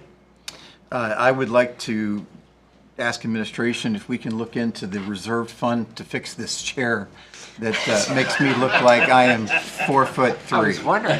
He's just getting shorter and shorter. And I believe I have been shrinking bone loss even during this meeting, so. Just for your information, when I first came on council, we had a chair like that was lower, and whoever got here last got that chair, we moved that chair around. I was here first. In I don't know how that happened. in full transparency, I had that problem when I first became safety service director with that chair, and I made it John's chair secretly, and now I think it's your problem. Yeah, So it currently is it my is. problem. It is a musical chair. I want to thank Chief Morgan for being at these meetings. There was no legislation involving the police department tonight, and yet he has been through this long meeting, and I appreciate that. Chief, I had a resident of the ward ask if we could review the engine braking on 229 near Orchard Drive. He specified dump trucks, and I'm sure Trowbridge is out there. He can move away from Burger King where he gets innocent councilmen picked up and check out 229 by Orchard Drive, please, for engine braking. I saw flags and yellow paint on Route 586, which I hope it means that we're getting ready to get some work done on the crosswalks out there. The folks in the First Ward have been waiting on that patiently, and hoping we're going to see some work out there. Saw the administration had our House Speaker, at the risk of his life, was underneath in the parking garage under the Plaza building. I appreciate you guys bringing that to his attention. I hope that means that we are closer today than we were a few months ago about building a new police station. That's something that our officers need, the city needs. I hope we're closer, and we need to keep that in front of council and in front of administration. I do appreciate I especially appreciate the emails that were pragmatic, recognizing that there were competing interests. The poem about the geese was wonderful, a good moment, and I did. that was a good moment when you talked about the poem about the geese and the lake. So I do thank the public for their comments. As Councilwoman Keener said, sometimes it seems like it's our job to make the public mad. That is absolutely not our intention. Felt like we did good work tonight, even though that not everyone's going to agree with that. But thank the public for their comment tonight. Thank you, sir. Mrs. Woods. I'll repeat what you're saying there. I appreciate it, and they've all left, so I want to thank the public, though, for reaching out. That means a lot, getting your feedback when we're trying to make these decisions.